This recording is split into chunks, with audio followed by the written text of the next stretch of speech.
Okay, so hopefully the changes I made will hold. I have been fiddling with it. My internet's fine. For once, my internet is not the problem. But, literally I opened OBS, got here early, was ready to start stream, and then my bitrate started crashing. Like, it's kind of starting to again, and I like, don't understand what the issue is, because my internet is so good right now, it's, like, not the problem. So, this stream may... Fuck, why is it crashing again? What the Oh my god. Okay, hold up. Now we're gonna watch Kara try to troubleshoot live. Like, what the actual fuck? I know for a fact this is not my internet. I did an internet test before this. It's... Okay, we're gonna do this again and see if this resolves my issue. And hopefully it does.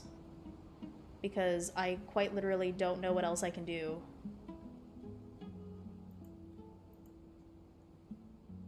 Nope, we're still getting 0 bitrate. What the fuck?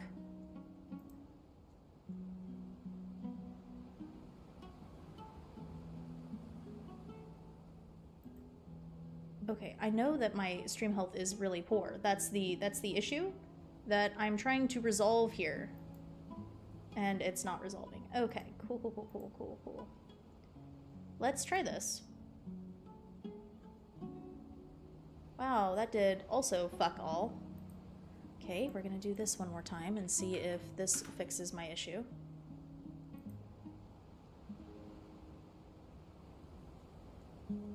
Why the fuck would my bitrate be crashing if my internet is fine? This has literally never happened before.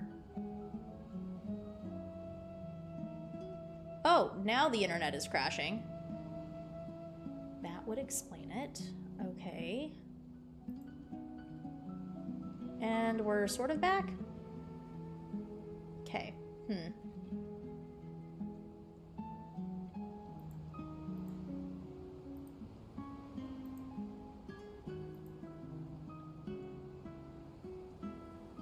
We're just gonna see... I'm testing something real quick. I know you guys can't see that because you can't see my screen, but... Okay, so maybe the internet is just hella unstable right now? Because I have 140 megabits of upload, so this is so not an internet issue thing. Keska the fuck. Okay, this is what we're gonna do. We're gonna go down here. Apply. I really don't know if that's gonna help me, because I don't really know what any of that does. I'm gonna be completely honest with y'all. Don't know what it does. I'm clicking random buttons at this point to see if it helps OBS or not. Worst case scenario, we will try to I guess. Okay, because OBS now says that it's doing decently okay. Nope, it crashed again. Awesome. Awesome. What the fuck is happening? Okay.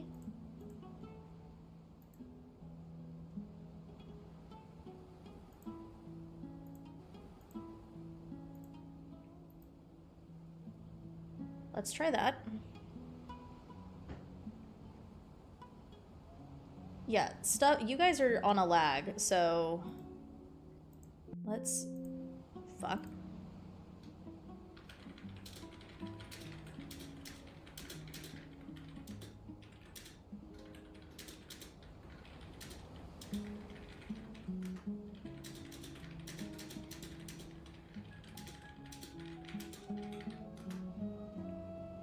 Okay, so this is what I get for updating OBS right before stream. I need to find where my... Hell, where... Yeah, I need my crash reports.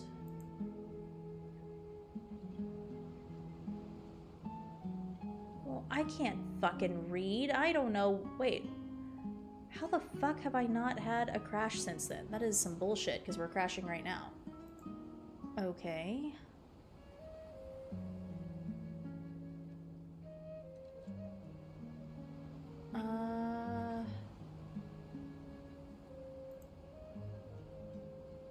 Okay, this is what we're gonna do, y'all.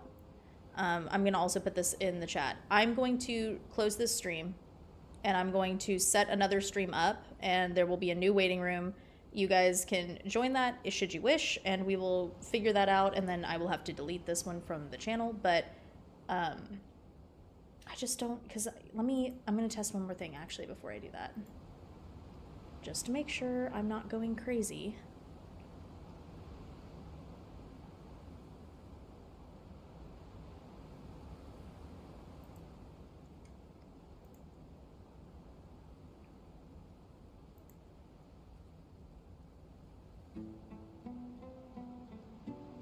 Yeah, we're still...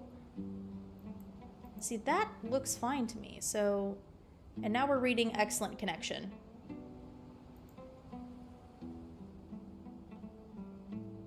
Alright, I guess fuck it, let's ball. I guess we're gonna just try. I have no idea if this is gonna work. If it starts crashing again, I'm gonna have to do something. Also, quality might look a little shit, because I had to change the encoder preset.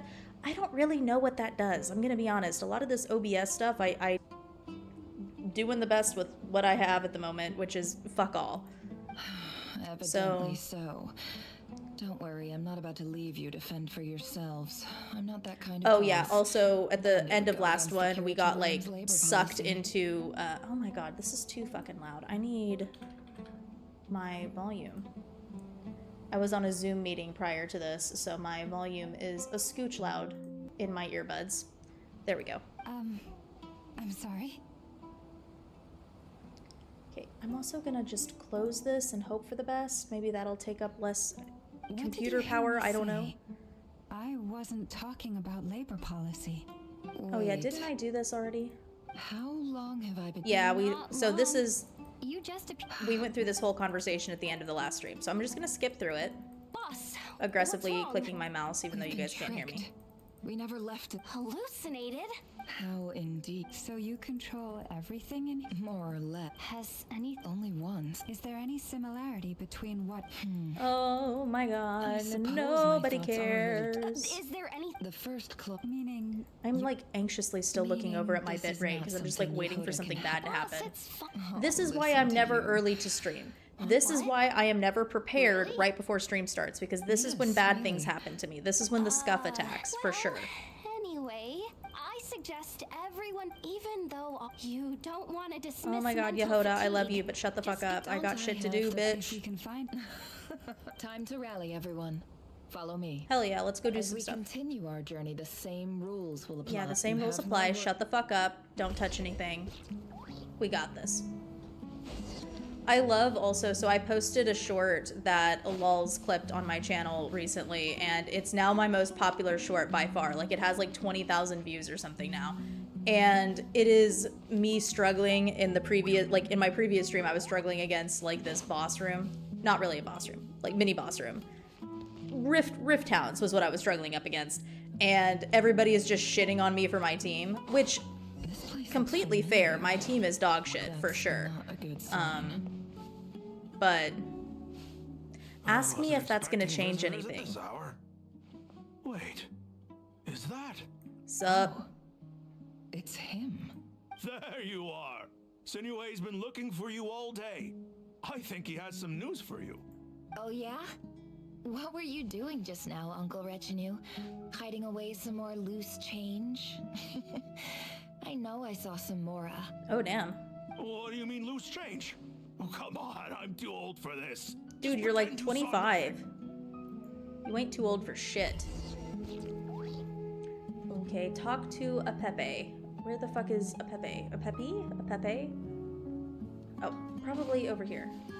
So, this is Sumeru, for sure. I forget what the little name of the little village deep in the desert is, but the one that Candace protects, but it's giving that energy. Mind telling me what Sinuhe's been up to recently? I'm trying to get in his good books and I need a way in. Get in his good books? Why? What do you want with my dad, Uncle Apepe? Okay, it is a Pepe, not a Pepe. I was hoping to showcase it at the next festival, but I'll need his approval. A new song, huh? Does the I'd song love to suck? stay and Because listen, but unfortunately, Uncle Retinue says my dad's looking for me. oh, that's fucked up. That's never a good thing when a parent is looking for their child. Well, there's plenty of time and I'm not going anywhere. See that pile of stones? I'll be sitting there warming up my vocal cords. Come find me when you're done. Pile of stones. Got it. Aw, Nefer kind of sounds like she was a cute kid. I'm sure some fuck shit happened, because why else would she be at Not Krai? But, you know. I miss Khaenri'ah. I miss being able to zip, zoom, zop all over the place.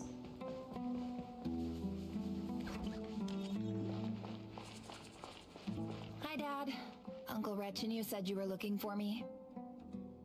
Ah, there's my little princess. If you'd gotten back just a little sooner, you could have shared the spoils of war with me. The fuck? Spoils of war? Who were you fighting against, Dad? Satan. It was just a figure of speech. The aftermath of a sandstorm is no time to be waging war. I was talking about our war against thirst. I went out to fix our water supply problem, and now I'm back. Which means... We have a well again! Okay, you should be giving water to your child regardless, though, right? That's right. I found a new one and brought back as much water as I could carry. It should last us for a good while. I doubt that, sincerely. You guys live in the fucking desert. If it wasn't for these blasted sandstorms, our wells wouldn't be caving in. You wouldn't be spending all your time out searching for new water sources. Which, again, in the desert, sounds like kind of a what's the word I'm looking for? A fool's errand. As the chief of our tribe, I'm supposed to be leading us out of hardship and poverty, onto better things. Might I suggest leaving the desert? You know how prosperous our ancestors were. I've told you all the stories. And look at us now, squeezed into these hovels. No one would choose this if it wasn't for the endless wars over the years. Okay, you can leave. Leaving is an option. You could walk your ass out of the desert. But things are looking up. I started working with some folks from the academia Nah. a few months back. They gave me some contacts in return for my assistance in the desert. The academia is never looking up for people in the desert. That is bad shit's about to happen. So you're the academia's helper now? Special ambassador, they call it. Okay. Think of it as a partnership. More like errand boy, but sure. It's nothing bad, okay? We've been isolated here in the desert for too long. Seeking opportunities elsewhere is the best thing for us, and the fastest way to progress. So, do you get anything good out of being a special ambassador? Like, preferably money. Of course. My luck's improving all the time. One day, I swear I'm gonna lead us out of this place. We'll find somewhere new. Somewhere better. Okay, luck is not a currency though, so they are paying you, right? Like in mora, or water, or food, or something that we can use. Oh, fuck. Is he gonna be involved with Doltade? No, wait, no. Doltade would have been way fuck long ago. Yeah, no. Never mind, never mind. That was dumb. I forgot how old Doltade is. Because, you know, he's old and ugly. Only somebody that old and ugly could be that evil. Do we need to go in here? Casca the fuck? Where am I supposed to go? I can't fucking read. Nobody told me there would be reading. Okay, we're good. We're good. Well, this doesn't look ideal. This looks like a bad part of the desert. I would not like to be here.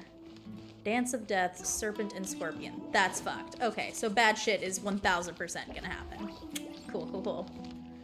I'd rather fuck with a scorpion than a snake, though, TBH. That's our well, and you know it. You stole from us.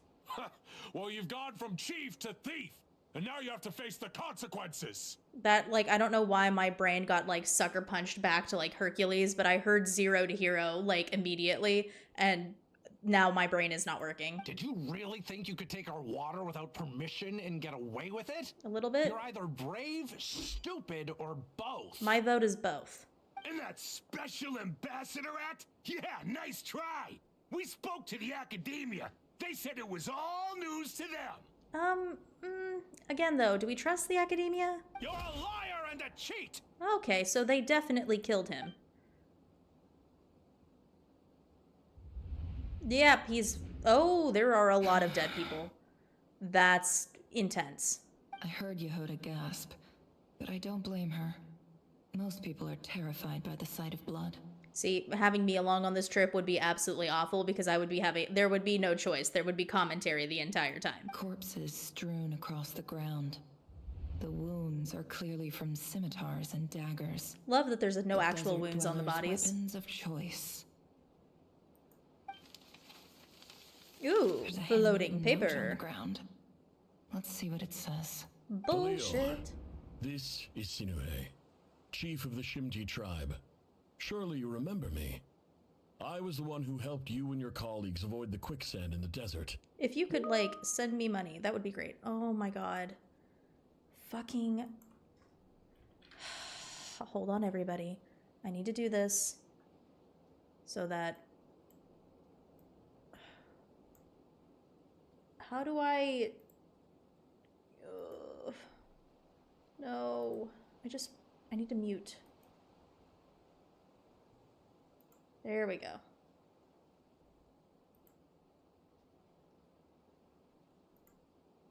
Can I please mute myself?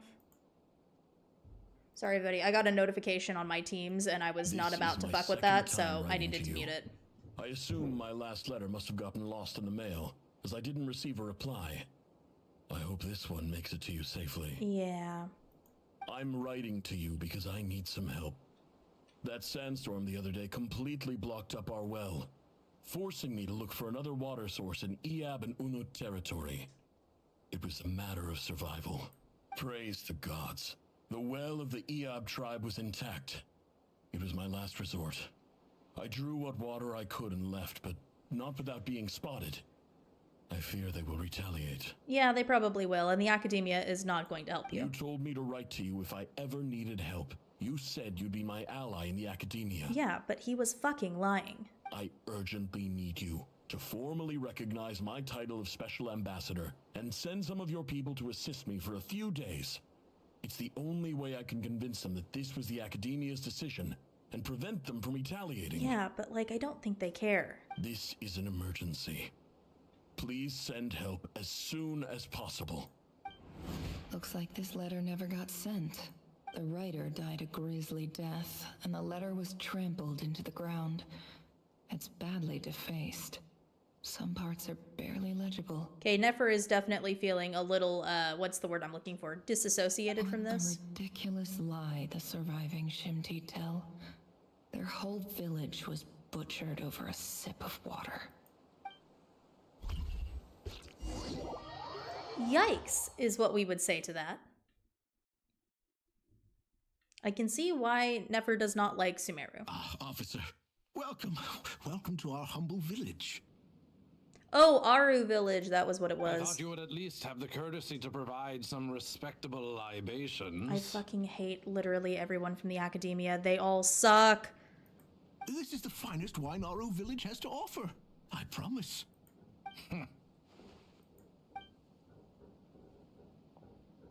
Please let it be poison. Please let it be poison. Please let it be poison.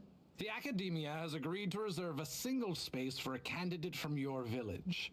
But I remain skeptical of this entire endeavor. I highly doubt anyone in this desert possesses serious academic potential. Damn, could you at least try not to be a giant fucking asshole? Please, have faith. If not in us, then in our God. The child we found shows great promise. I beg you, take her away from this place. Give her a chance. It's gonna be Don't let Nefer, her isn't talent it? go to waste. I don't recognize her. New arrival? She showed up here a few days ago and we took her in. She's a really bright kid.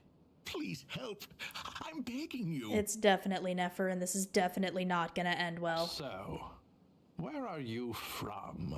The left turn from your asshole. Nowhere special. Just a sand dune. What about the rest of your family? How many of you are there? Well, they're all dead because you guys didn't come to help like you said you would. Just the one. It's only you? No shit. Correct. So, no brothers, no sisters, no mother or father? That is what only me means. Any who have slept on a bed of sand, I call my brothers and my sisters. Apart from that, I have no family. All right.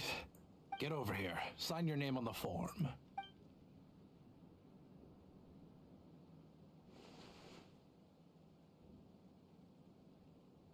Nefer. You're rather fair-skinned for a desert dweller. Yeah, that has been a problem that Hoyo has had, historically and currently speaking. Okay, so I gotta go over there. So this would have been pre-Nahida being freed. So definitely super shitty. Oh my god, do I have to go all the fuck way around? Oh fuck, I forgot I could fall. I forgot this isn't Honkai Star Rail. I can actually fall off things. That makes my life so much easier. Nefer, this term's assignments have been issued already. Please read through the materials thoroughly, conduct your own additional research, and then write an essay on the topic. What is the Vamana? Vaumana? Which one was that again? I forget which school Professor, that was. I'm aware. I just had a couple more questions I wanted to get your perspective on. Oh? Please ask away. Well, I saw the other students' problem sheets, and I couldn't help but notice that my assignment is much easier than theirs. Do you really think I'm a weak student? Yeah, because he's racist. A weak student? Goodness, no. Quite the opposite. You have a sharp mind. Almost too sharp. And that's why I can't give you any real assignments. Come on now. I think what you're saying is a weak student wouldn't have noticed the discrepancy. And if they did, they certainly wouldn't complain about the lighter workload. You see, sharp as they come. You see things the way they are. And I'm sure you know why they're like that. Because of where I come from. Because I'm different. Yeah, pretty much. Racism. I'm sorry, Nefer. I don't like it any more than you do. It's just, I'm also not actually going to go to bat for you. Anyway, you said you had a couple of questions. What's the other one? I wanted to check. If someone sent me a letter to the academia, where do I go to collect it? Ah, your family wrote to you. As long as they put your name on the envelope, someone should hand it right to you. Not exactly. It's not even a recent letter. I was just curious where the mail would end up if no one collects it. The House of Dana, I expect. I know there's a box for unclaimed mail somewhere in there, probably sitting on a shelf. You could go ask Al-Haytham, but he's historically not very fucking helpful. Whatever you're looking for, that'd be the place to start. Okay, got it. Thank you, Professor. Oh, don't mention it. Honestly, I feel like I failed you. Because you have. I'm supposed to be your teacher, but I haven't taught you anything. And again, I'm not going to bat for you, so I am pretty shitty. Hey, don't say that. You taught me that I can't trust anyone from the academia and that you're a piece of shit. You're a great teacher, and you do your best for all your students. But the rules are the rules. You're not allowed to teach students like me. You know what? If fucking Anaxa were here from Honkai Star Rail, he wouldn't stand for this shit. He would be teaching Nefer everything, and then he'd also be like, I'm gonna go fight God. It's not just the academia either. Actually, Anaxa would probably end up like Dole today if he was in this, but we're going to ignore that. Leaves the losers to suffer and die. Oh, my dear child. Don't tell me you've given up on life already. I mean, no, I'm just going to burn it all to the ground. I haven't. I just think that if you want to make it in this world, you have to find a way to become successful.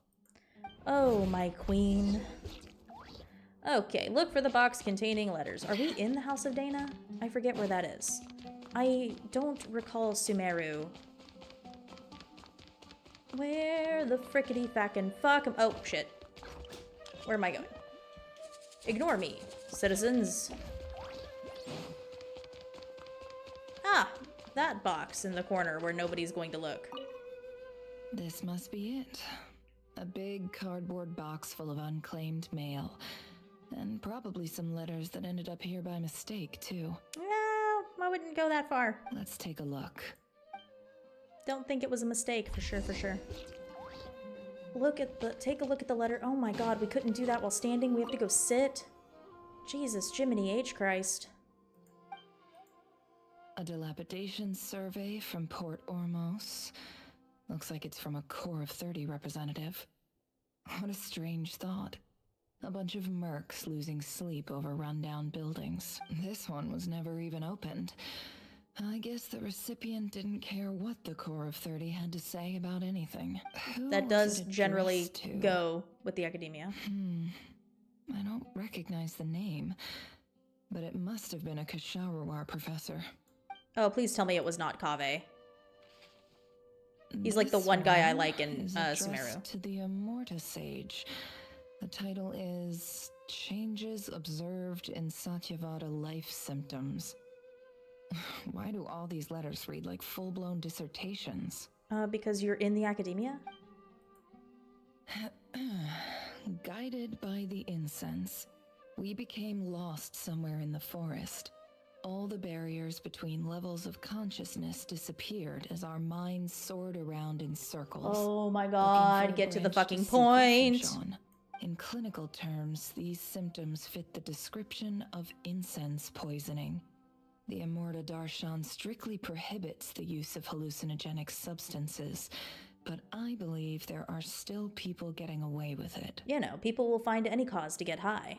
For example, my neighbor who always breaks out into song and dance after using incense. This seems like something the academia would want to know about. Why wasn't it collected? Because the academia is corrupt. Wait, what's this written on the back? It's so small. The note says, the sender authored this letter while under the influence of mushrooms. I would send it back, but no return address was provided. Stamped by the Grand Conservator of the House of Dana. This next one is addressed to Grand Sage Azar? Yeah, that one's probably going to be pretty fucked up. A few words of protest regarding recent changes in Sumeru's educational policy. In recent years, the academia has taken on a small number of students from the desert region, as per the policy to this effect. However, it appears to me that these students have not, in fact, been provided with educational opportunities that are, in any meaningful sense, equal to those enjoyed by their peers. Yeah, because, you know, the academia is corrupt. As well as receiving dumbed-down assignments and perfunctory tutoring. They do not even have full access to the Akasha system. Education is the fundamental purpose of this institution, which should go without saying in a nation whose founding virtues are knowledge and wisdom. I ask you, is the lip service we pay to the policy of education for desert students truly the standard of pedagogy to which the academia aspires? And he didn't read that letter? That's so shocking to me. As Grand Sage, policy decisions are your prerogative. But do not forget your roots. You and I were once students too, as was everyone else in this institution. I do hope you will give some serious attention to this matter.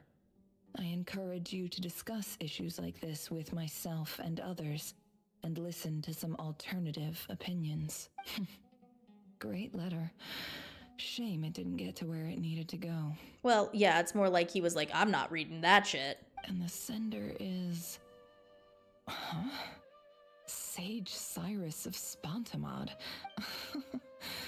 I didn't realize anyone else even knew how bad students like me have it in this place. So this is where letters from the Sage of Spontamod end up? Nice one, Grand Sage. Really enlightened leadership. As we said before, he is a giant douchewaffle. Whatever. This isn't what I came here for. Moving on. I'm not exactly holding out hope that a letter sent from the desert would even make it here. But if it did, where else would it end up if not in this box? I can't believe how much discarded mail there is. Must have been years since someone last went through it all. And this is just one box. The whole house of Dana is boxes on shelves. I don't believe for 1 second that any human being has sat down and read through all the documents in this place. Who has that much free time on their hands? Probably I'll hate them, because again, it's not like he does anything useful. Wait, could this be it? It probably looks like it.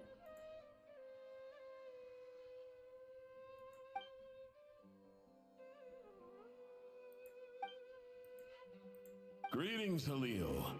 My name is Sinuhe, chief of the Shinti tribe. I was the one who came to you and your colleague's aid when you ran into trouble in the Great Red Sand.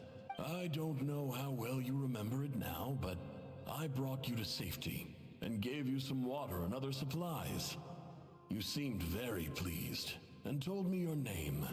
In my tribe, learning a person's true name is serious business. Oh, but it's and not I in the academia. therefore see you all as friends. Yikes. You were kind enough to leave your contact details so we could stay in touch. Yeah.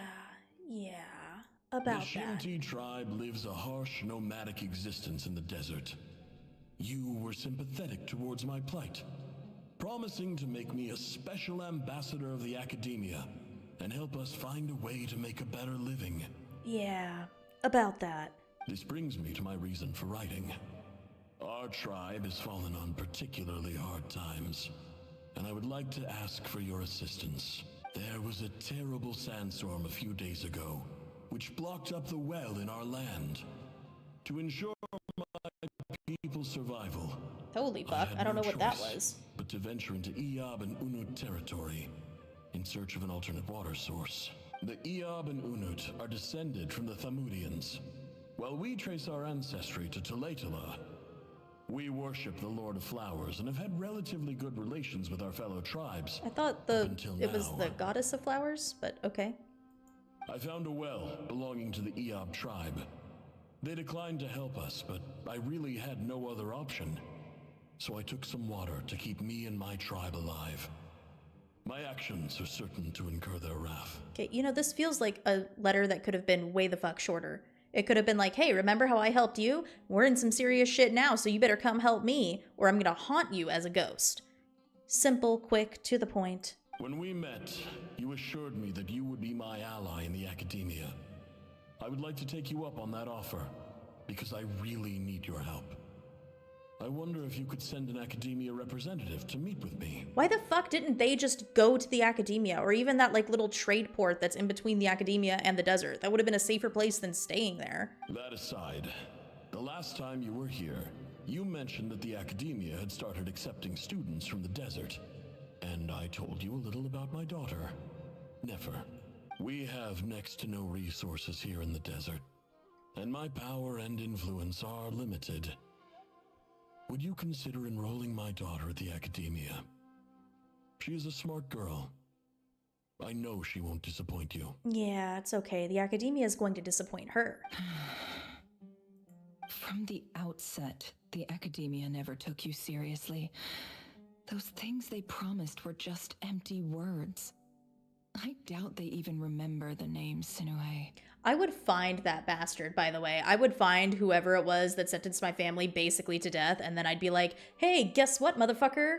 Karma is a bitch. And you were so emphatic that your luck had finally changed for the better. You swore you'd lead us to a better place one day. You spoke with such conviction, like you were the most powerful chief in the whole desert. Yeah. This is why it's time to go homicide someone. You liar. You lied about everything. Okay, well, he was trying. You promised the world and delivered on none of it. And who fell for it? Just me, by the looks of it. Despite your best efforts. Oh, no, I wouldn't say that. I mean, everybody else who died in your village probably also fell for it. Which makes you a pathetic liar. You weren't even any good at it. I think I'll take over from here. Let me show you how it's done. Hell yeah, my queen! I mean, she's probably gonna do some fuck shit, but I'm kind of okay with that. Bid farewell to what's-his-face. Where the fuck did he go? Where am I going? Over here? Yes. Jump. Nope, that's not you. Man, it'd be so helpful if I could learn how to fucking read. Higher? I gotta go higher. Oh, it's right over here. I see the hoe. I see the hoe. God damn it. God damn it. Oh my god, let me climb! I'm gonna screech. I'm gonna screech so freaking hard. Oh my god, if I had Khaenri'ah, this would not be a problem.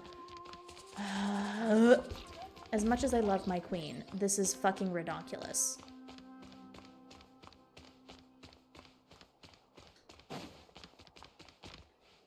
Sup, bitch? I just came to say goodbye. Thanks for everything you've done for me in my time here. Nefer? You packed your bags. Where are you going? Later? Somewhere I'm else? quitting. Something's come up in my hometown. Gonna head back and deal with it. Huh? But this was a hard-won opportunity for you. You know that better than I do. Yeah, but it's not like they're actually giving me an opportunity here. It was. But it doesn't matter. I have more important things to deal with and they can't wait. Oh, and I didn't want to overfill my bags, so I left some incense on your desk. What's wrong? I thought you liked incense. Although, I did read somewhere in the House of Dana that it has hallucinogenic effects. Don't use it all at once, alright? Don't get high as a fucking kite and caught, okay? Isn't this the stuff you brought from your hometown? You're just letting me have it? But you said it's a rare and valuable commodity. Yeah, about that. I lied. It's not rare at all. There's this bunch of ruins near my hometown that are practically overgrown with this plant. It's not worth much. Keep it, it's fine. But Nefer... Alright, that's all from me. You take care. I wonder how Nefer ended up in Krai. Don't forget me, okay? I mean, we're more than just classmates, right? We're friends. Yeah, I'm not sure Nefer has friends. Yeah, I'll remember you. I lied again. That incense is worth a fortune, and it's a rare find even in those ruins. And as for remembering her, I have far too much to do when I get back. No time to reminisce. I'll Damn. be lucky if I even make it through this alive. But either way, I expect I'll forget you pretty quickly. Damn. Cold-blooded.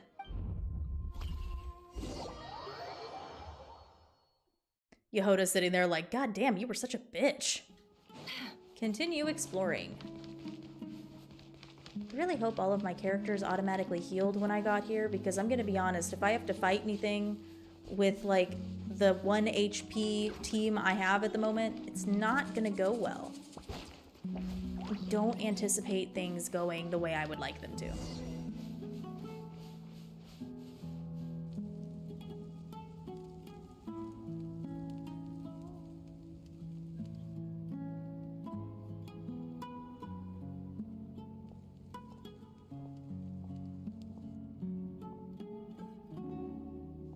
I like how everybody's like, Nefer's pretty light-skinned for a desert dweller, and then you look at all of the NPCs that are the exact same skin Pleasure tone. to meet you, Mr. Arif. Because, you know, Hoyo only has one skin tone when making their NPCs. So, Or characters, for that matter. what does the Academia want? Since they've sent their special ambassador, I assume there's a big business deal to be made. If not, I'd be very disappointed. Please, sir, lower your blade. You're lucky I'm the one they sent. Not all special ambassadors share my admiration for the Eab people. Yikes, she's gonna fuck a hoe up. The ever-shifting balance of power in the desert reduced the once great civilizations of this region to rubble and sand. But the story of the Eab has a very different trajectory. Others grew weak, but you grew strong, beginning in obscurity and moving to prosperity. You're the only ones who defied the trend. Huh. So, you do know who you're dealing with. Oh my god, Nefer is gonna fucking wring this asshole. This well is the perfect symbol of your strength, is it not? It used to belong to the Unut, but it looks like you have control over it now. You're not wrong. But I'm sure you didn't come all this way just to flatter us. No, I came all this way to kill you. Of course not. I came to bring you some very good news.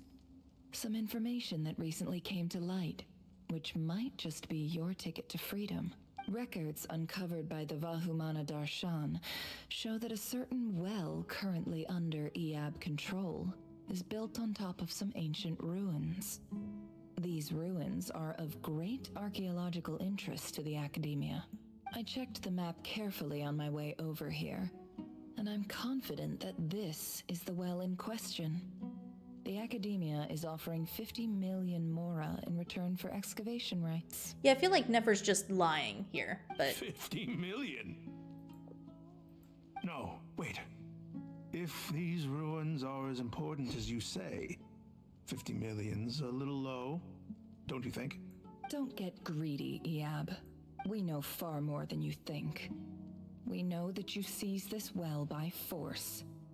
Wasn't that the first step in your rise to power? To drive away the Unut and steal their water supply? Yeah, pretty much. So what if it was? Well, you know, eat my dick.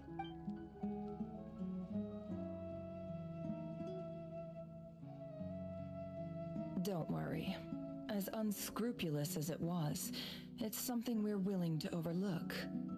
The Academia is only interested in dealing with the de facto power holders in the region. I hope I am making myself clear.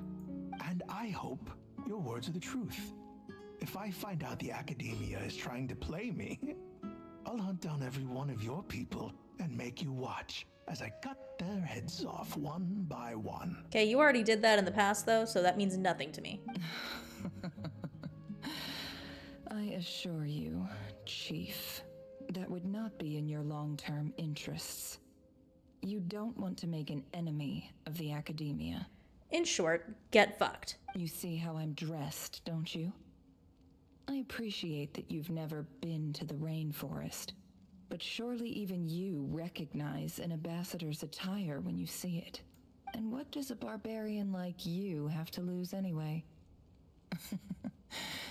You really think the Sumeru Academia would bother to come all this way just to lie to you?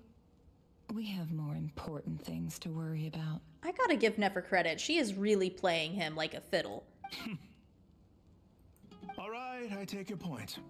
The Academia is the highest authority in the land. I'm sure you're trustworthy people. Hell, let's not go that far. In that case, we have a deal.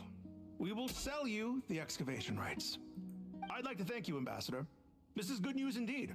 Excellent news. In fact, it calls for a celebration. Would you do us the honor of staying a while and enjoying some Iab hospitality? Fuck no. Gladly. I am partial to wine myself, and I trust you are as well. So let's indulge in a few drinks together, in celebration of this momentous occasion. Oh my god, I'm telling you, Nefer poisoned the wine. Oh, she's gonna do something messed up. Chief! Chief, it's an emergency! It's the Unut. They've taken the well. What? Oh shit. Well, don't just stand there. Take it back. Yes, Chief. I have every confidence in the Iab's military superiority, and yet... Well, what is it? The Unut's response was alarmingly fast. The day after we reach a deal, they seize the well. Oh my god, she's literally gonna Can't play be a them all off on each other. coincidence. That's wild. Perhaps there is a traitor in your midst. I don't think so. I am obliged to remind you, Chief, that the Academia will only deal with the de facto power holders. If you cannot regain control over the well, I'm afraid you won't see a single mora of that 50 million. No, please, Ambassador, just give me some time.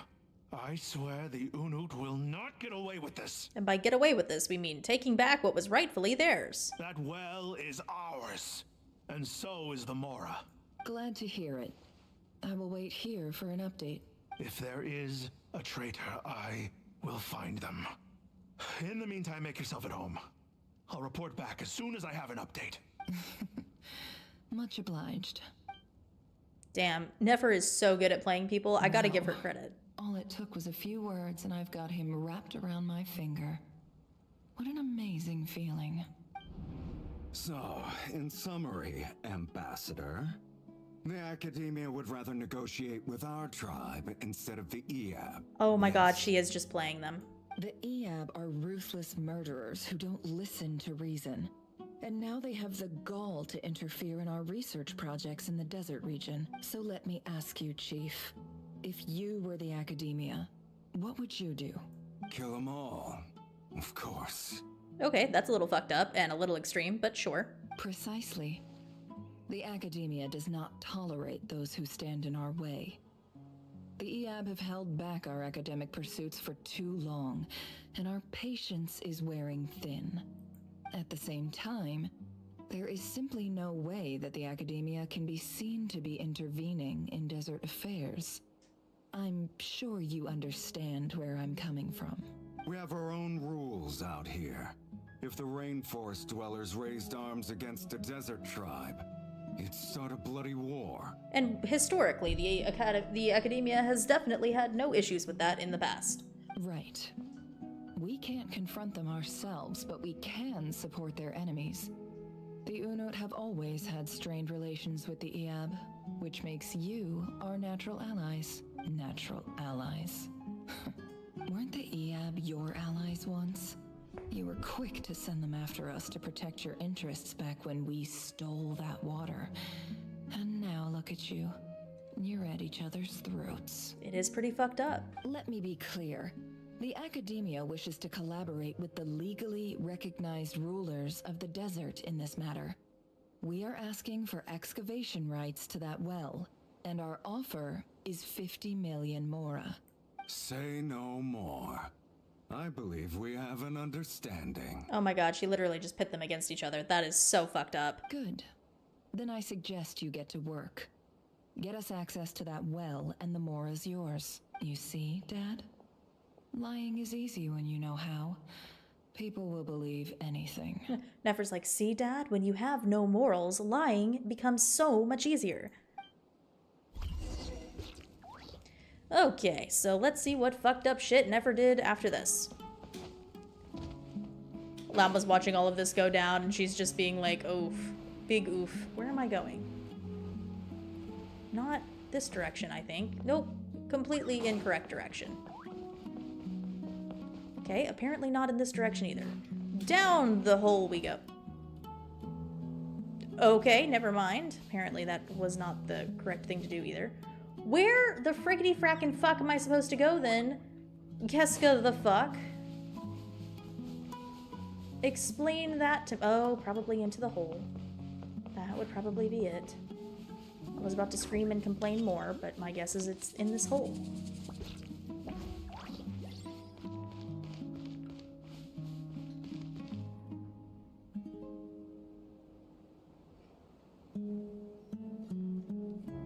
Oh, it's a little pigeon crow thing.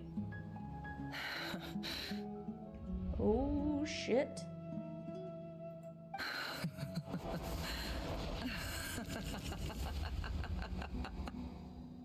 Oh my god, she really did kill all of them. That's crazy. Look at yourselves. You may be vile, savage monsters, but your butchered bodies bleed like any others. You're no different. You're nothing special at all. Holy fuck. I hate to say it, but I'm still gonna ask her out on a date. The monsters who destroyed my home, they're just ordinary, petty human beings. What a joke. We're going through a little bit of a mentee bee, aren't we? I think we're even now. Maybe I've even done the desert a favor. It's a better place without all these people around. Oh, Sinuhe, my gullible fool of a father. Perhaps if you'd been as ruthless as I was today, our tribespeople would still be alive. In this dog-eat-dog world, a chief needs to be tough to survive. Yikes. but you couldn't do what had to be done. So I did it for you. Oh my god, that's all of us watching this in the back. That's so messed up. Nefer, it's okay. All of this is in the past now. Is it? Is it okay? She killed a lot of people.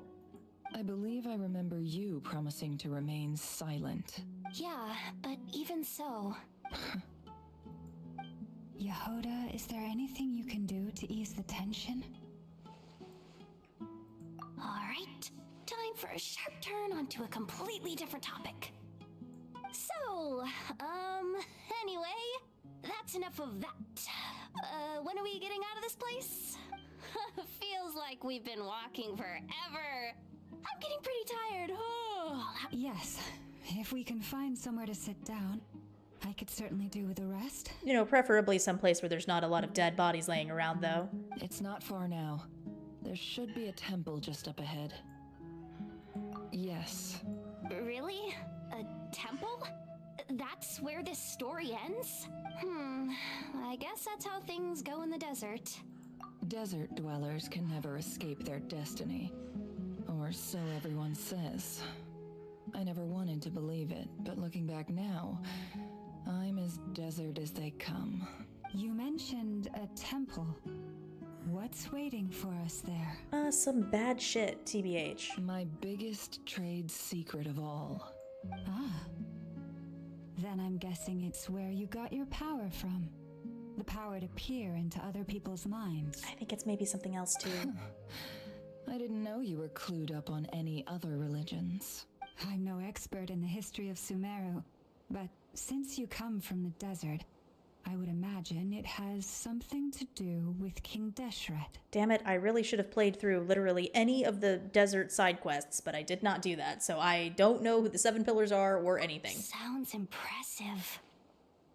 Oh, I know who you mean. General Mahamatra Sino. The spirit of Hermanubis dwells within him. It does? That's Boss Neff for ya. She knows everything. Sino's hardly a figure of obscurity. But I know about Sethos, too. Well, thank God one of us does, because I also didn't do Sethos' thing, so I have no fucking idea what any of this shit is. What about him? Is he a big deal or something? Mildly annoying, but not really. Well, he's not a small deal, let's put it that way. Please, this is the bare-bone basics. Save the flattery. Thanks for your patience, everyone. I'm sure it's been a lot to take in. With any luck, that's our exit just up ahead. We really are just brushing past the fact that Nefer did massacre people. You know? Alright, if that's what we're gonna brush past, that's... Who am I to be that bitch?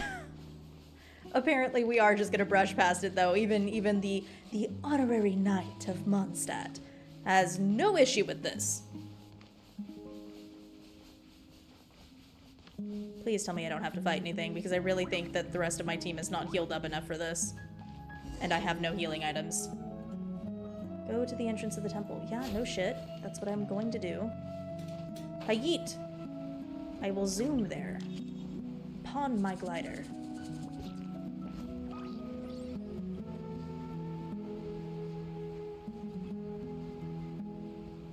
Did I pass it?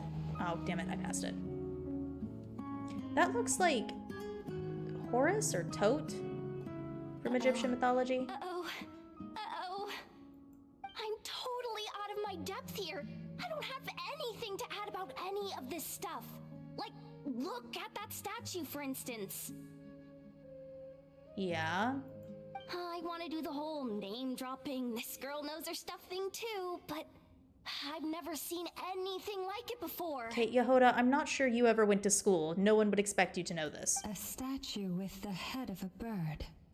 That's Thoth. I was right. King, Haha. one of the 7 pillars of King Deshret. The legends say that he, the Crocodile King, and the Goat King were the 3 retainers of King Deshret. You know, the Goat King was there because he's the goat. Let's take a look. I hate myself for making that pun.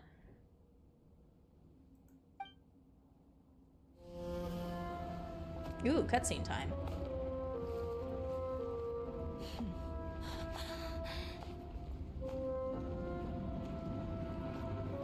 Oh, it's the cat. Oh, this is not gonna be a good cat, is it? It looks like her cat. I'm a little concerned that it's not her cat, though. It's just Ashru. No, I don't think this is good. All is well? I don't think this is gonna be a good thing.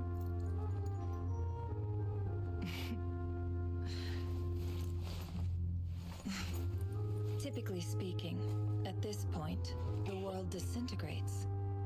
Then we find ourselves back in the outside world. This is not gonna go Besides, well. these are my memories. There's nothing to fear. You're sure? Of course, it's almost over. See? This is exactly what I fucking said.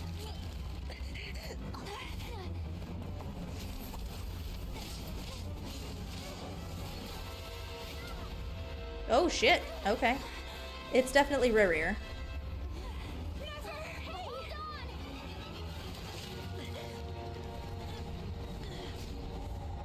Yeah, did we really think this was a good idea? We were poking around in the mind of a sinner. Knowing too much is always a death sentence. Speak for yourself.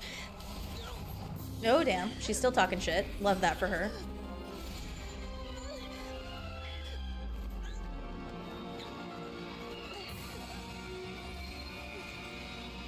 Ha! Get fucked, loser! I have the magic pendant that does whatever that was.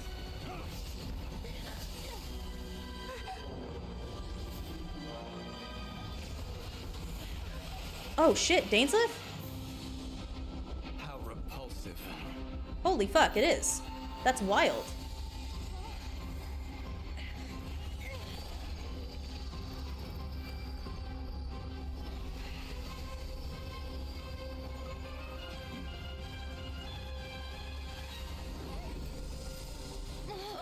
Okay. What the fuck just happened? Hey, Dane, you fucking dick. You finally did something useful.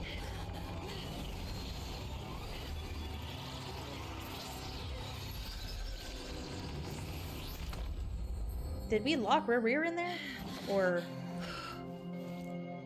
did we not lock Rerir? I'm confused as to what just happened. I mean, I expected some fucked shit, but I don't know what that was. This is why we don't go poking around in other people's minds. Timed that pretty well, didn't I? You did, actually. Congrats, homegirl. It's okay. I'm just glad no one was hurt. Me too, TBH. I was not anticipating that this was going to go well. Paimon noticed you doing something too, Dainsleif. Were you helping get them out? He was more blindly shooting shit and thankfully didn't hit us. Of course. When I asked Nefer to conduct this investigation, I was not naive to the dangers involved. Aw, well isn't that just nice of you? I had a duty to ensure your safety. Good to know your sense of justice is still intact after all these years. Just ignore all of the people that I definitely massacred while I was in there. I take that to mean that you saw the truth. That comes as a great relief. Yeah, but he did fuck up my cat, so we gotta do something about that. I certainly did. And thanks to your help, I also managed to trap Rerir inside the chess set. Whoa, really? How'd you manage that? Who the fuck knows? Well, to be honest, I sensed that something was wrong long before we made it to the temple. By using this fragment to probe into Rerir's past, well, the monster formerly known as Rerir. It seems I alerted him. I was tracking him, then he caught on and started tracking me too. Can't say I'm surprised.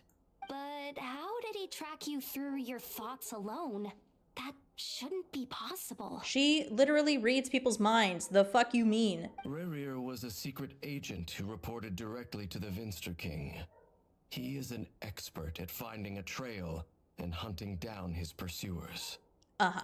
No wonder. Also, guys, I'm sorry there is a dog barking outside, and I think my mic is picking it up a little bit. I can't do anything about that. He infiltrated the chess set, read my thoughts, and built a new virtual chess set inside of it. That's why we weren't able to leave at first. Speaking of your chess set, it's quite a remarkable item. Would I be right in thinking you have some connection to King Deshret? You overestimate me. I only have a connection with one of his underlings, the Ibis King. You all saw how this came to be. A long time ago, the Iab massacred my tribe, the Shimti, in our home village. A few years later, I enrolled in the academia, where some new information came to light. The Unut and the Iab fought a bitter battle over the rights to a well, all for the sake of a non-existent 50 million mora. The Iab ultimately won that confrontation, but their victory came at the cost of almost every warrior in the tribe. The final blow to the Iab came at the victory feast, when an Unut assassin beheaded their chief right before my eyes. The remaining Iab fled and have been scattered to the winds ever since. Okay, that's fucked up. Having gotten my revenge, I returned to my hometown, where to my surprise, the nearby temple was still standing. There it was, seemingly immune to the relentless hostility of the desert, while my tribal home lay in ruins.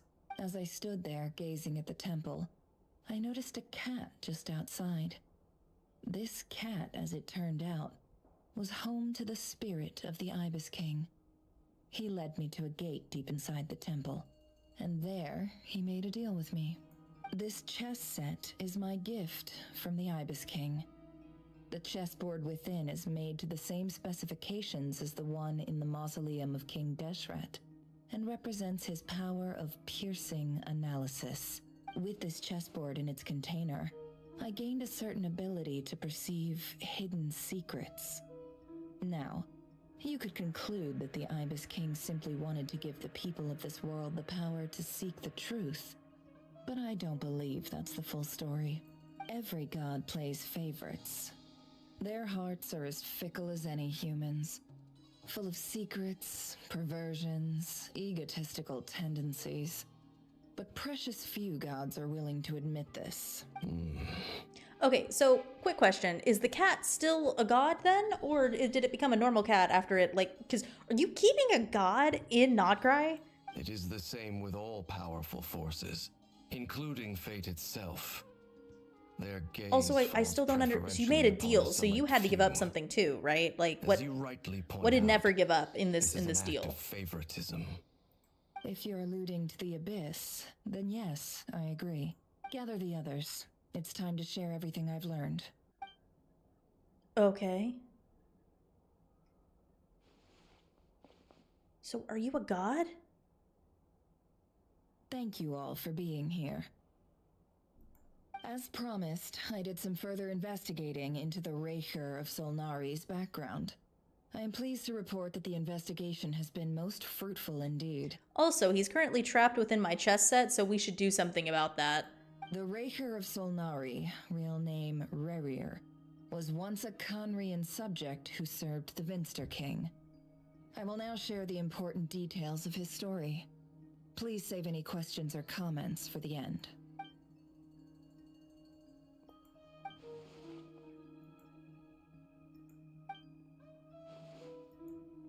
Okay. Cool. I'm not going to read all that because we literally saw me play through all of it, so...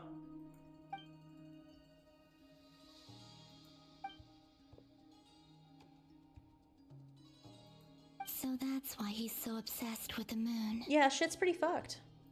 A tragic tale, to be sure. But it does not excuse his many transgressions. Yeah, no shit. No one said that. No matter how much Rerir suffered in the past, the fact remains that he is what we know today as the Wild Hunt, wreaking havoc upon innocent lives in Krai. Yeah, what remains is that he's fucking around with me in the present, and I'm not cool with that. He becomes more dangerous with each passing day. If left unchecked, it is simply a matter of time before all of Tevat suffers the consequences. This is a threat that the Knights of Favonius cannot ignore. Okay, but you're willing to ignore literally everything else that's been happening in Mondstadt? Okay, cool. Love that for us. Forgive me if this is presumptuous, but have you ever seen the spatial gateway that appeared in Rerir's memory? Never. But I have heard stories of something called the Moon Gate, and this seems to fit the description. Miss Lama, any thoughts on this? In the lore of the Frost Moon Scions, the moon is believed to hold many secrets. Some sources speak of ancient knowledge, others of a gateway to the unknown. The term Moongate is one I have heard before, but as is the case with all of our legends, there are no records of any first-hand witnesses.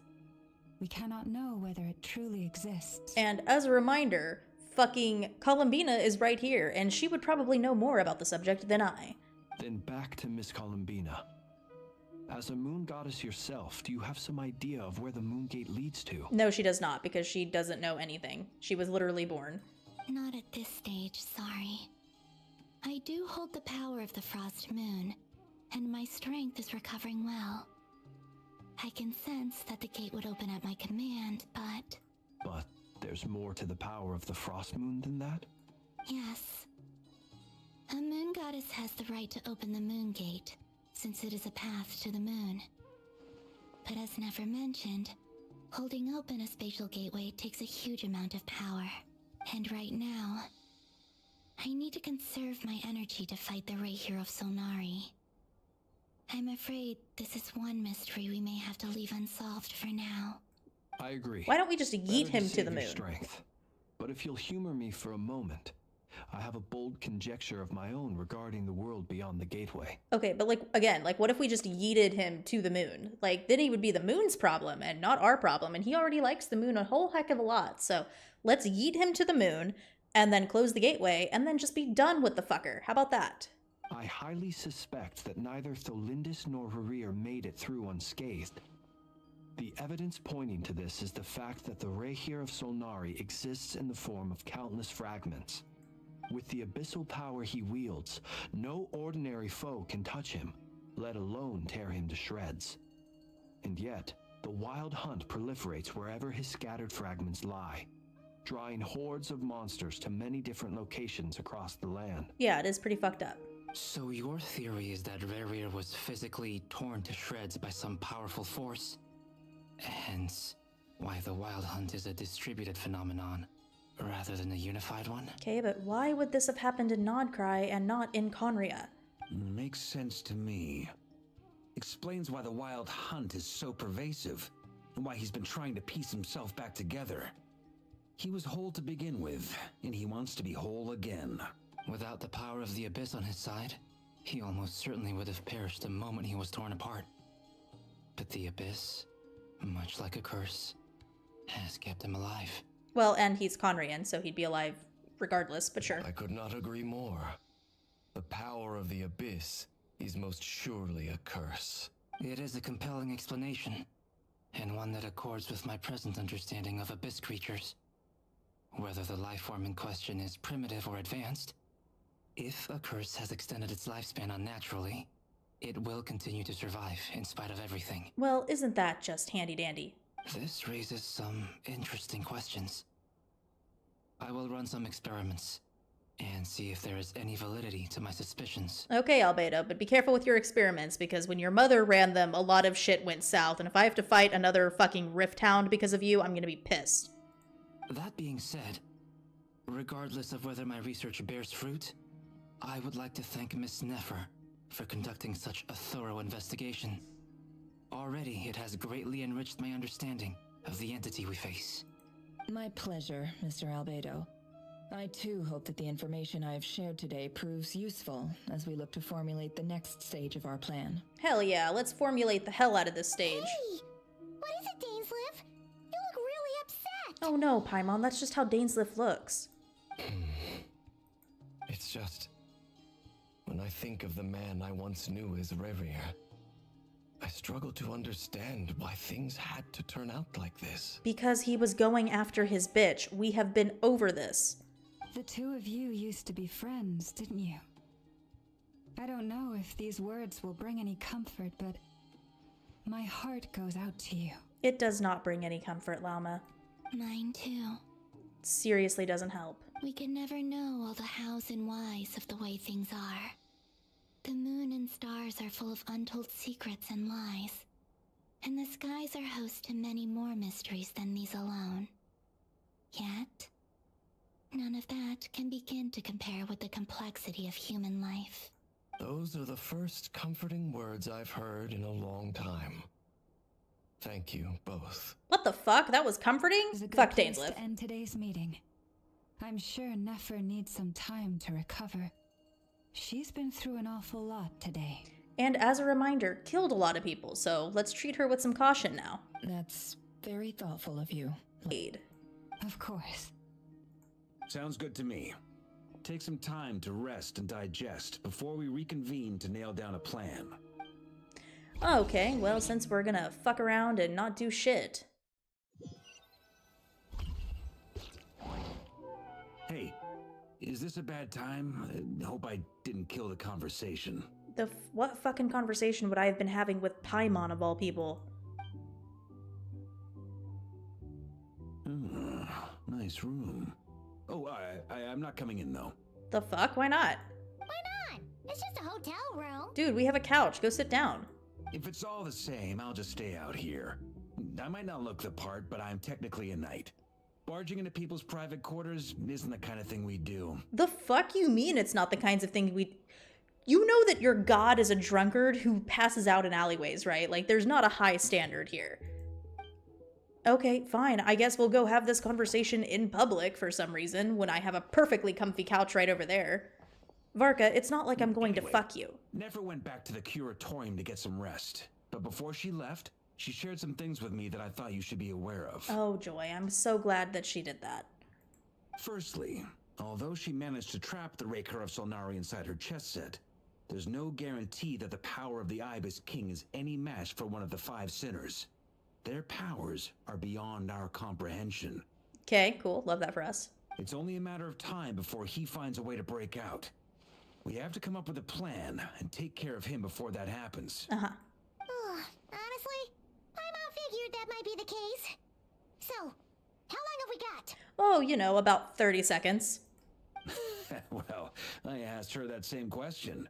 She talked for a long time, but for the most part, it seemed like she was trying to convince me how precious her chess set is. What a long and storied history it has. Oh my god, so she wants it to be sooner rather than later so we don't break the chess set. It felt like some kind of sales pitch, you know? The kind where you end up handing over Mora against your will? Anyway, after all that, she finally answered the question. 2 days, at most. Yeah, I figure we can come up with something in 2 days' time. 2 days? Holy moly! Can we even recruit enough help in that time? I say we throw Albedo, Columbina, Arlecchino, Sandrone, and Alice at the problem, and see if that sorts anything out. That remains to be seen. Which brings me to the second Oh yeah, issue. I forgot about Dainsleif too. Throw that Dainsleif fucker is at him. Obviously conflicted about this whole thing. But given how little time we have, there's no way we can pull this off without his help. You have some history with him, right? Do you think maybe you could talk to him for us? Oh my god. Great. I gotta go talk to that I blonde appreciate bastard it. again. All right, on to item 3. So, Albedo, Durin, and I put our heads together and came up with a plan. Can't promise it's gonna work yet, but at least it's a start. Okay, so between the 3 of you, Albedo's holding the brain cells, right? We figured we'd bounce the idea off you first. Oh, sure. We'll explore it further once everyone's recovered. Yeah, please. I'm great as a sounding board. That's all I do, apparently. Still don't get paid for it. Oh, Paimon's dying to hear this.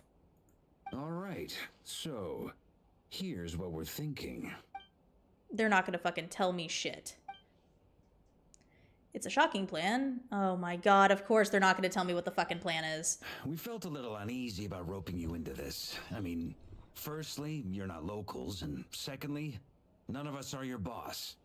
You're well within your rights to refuse if you so choose. Okay, the Traveler has literally never refused anything in the entire life of the Traveler. I've not gotten paid for shit. Now, if you were talking to me, I would be like, how much are you going to pay me? And then I'd help. But no, the Traveler's some kind of paragon of good. So of course they're going to help. Roping us in? Why would you even say that? We know the stakes here. It's all of us against the Rerir of Solnari, or none of us stand a chance. I mean, we could leave. I choose my words very intentionally, I'll have you know. I like to think there's an art to striking a down-to-earth tone even when the stakes are through the roof. Oh my god, Varka, no one's going to fuck you. Just get to the goddamn point. Sir Varka, I have a few thoughts about this plan. I'm all I'm still not ears. used to the Traveler speaking. I think we can be more flexible with how the roles are allocated. In my view, the most sensible lineup would be like this. And we're still not going to get any information. Cool, love that for us. I see your point, yeah. But if that's how we're going to approach this, you'd better make sure you're ready. I mean, what the fuck do you need me to do to get ready? Shit out a sword or something? To be clear, I don't doubt your abilities. Far from it. I just want to make sure. Are you really willing to take all this on? I fought the Abyss in Notlan for this shit. Shut the fuck up, Varka. I want to do everything within my power. The Rerir of Solnari is a truly fearsome opponent, and if I do my part, it'll greatly reduce the risk for everyone else involved. Yeah, I don't give a shit about that, but payment would be great. Well, that tracks with what I've heard.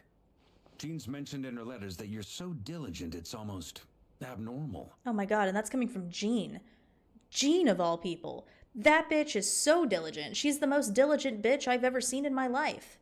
As in, most people weigh up the risks and rewards in situations like this. But you seem to just march towards danger without a moment's hesitation. Okay, we don't call that diligence. We call that running in dick first, but continue. Of course, everyone appreciates a fearless pioneer. But all that aside, I'm the Grand Master of the Knights of Favonius, and you're our honorary knight. I want to make sure your courage doesn't come at the expense of your safety. Oh my god, eat my dick. I'm more powerful than you are, asshole. Also, can we agree that it's really fucked up that I showed up for all of a week and then became the honorary knight? Meanwhile, Noelle has been working her ass off for years and still isn't a Knights of Favonius. It's not like the standards are that high.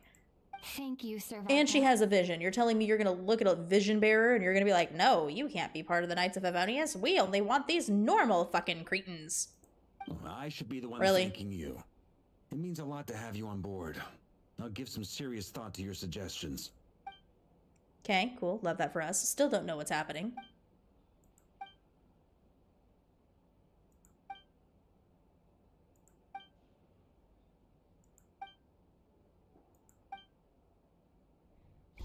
Wow, Hoyo still really hasn't learned the whole show don't tell thing.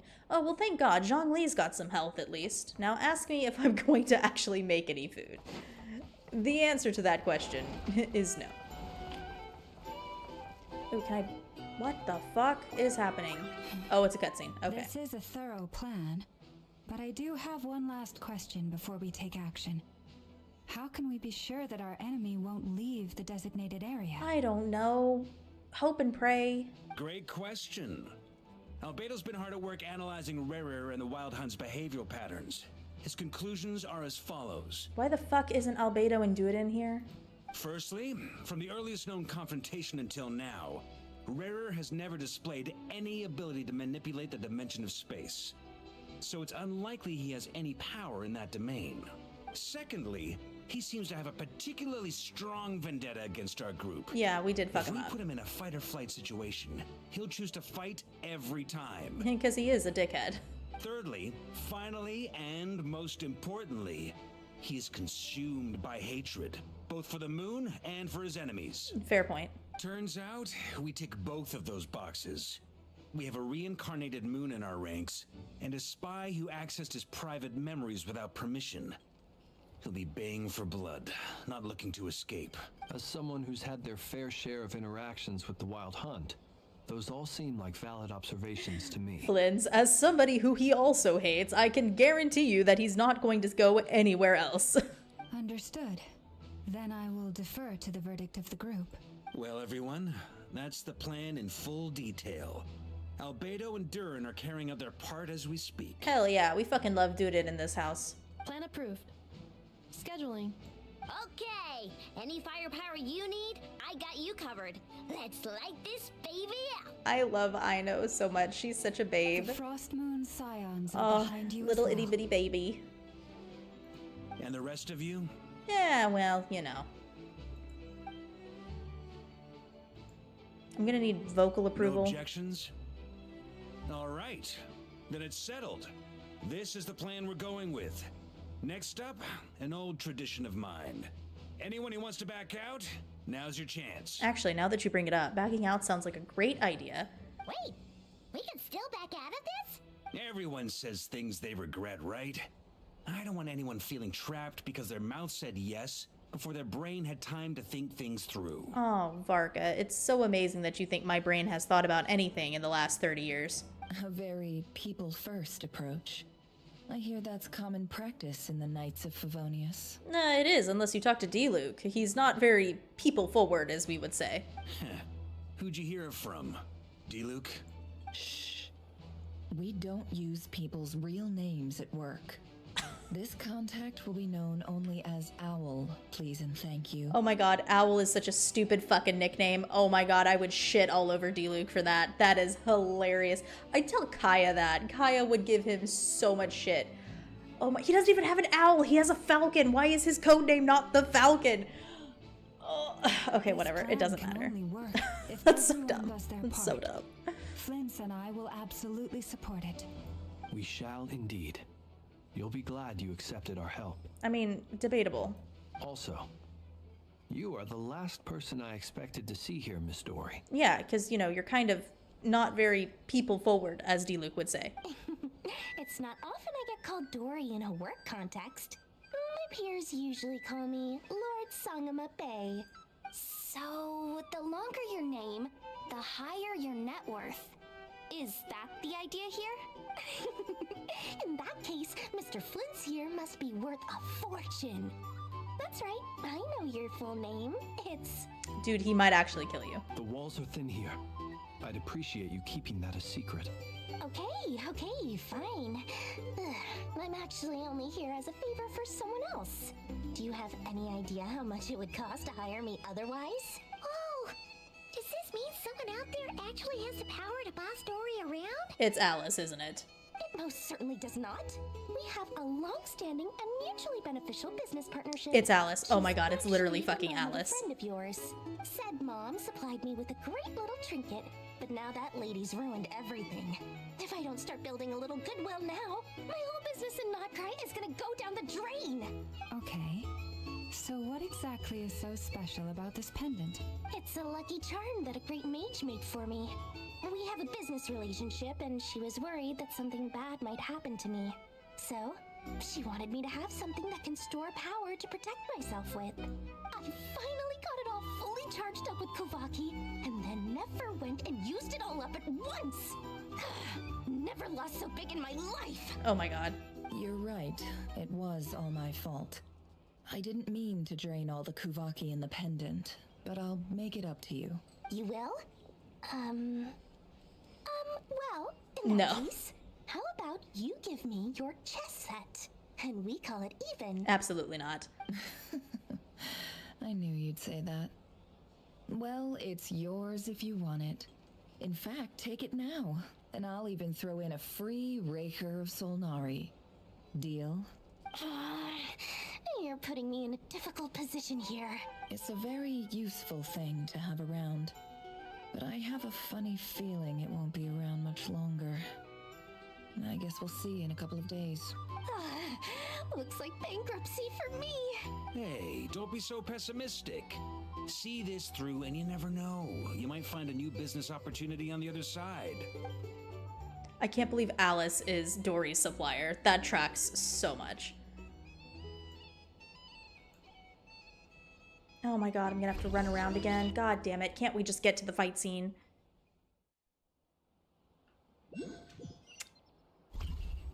Annoying. Look for Dory.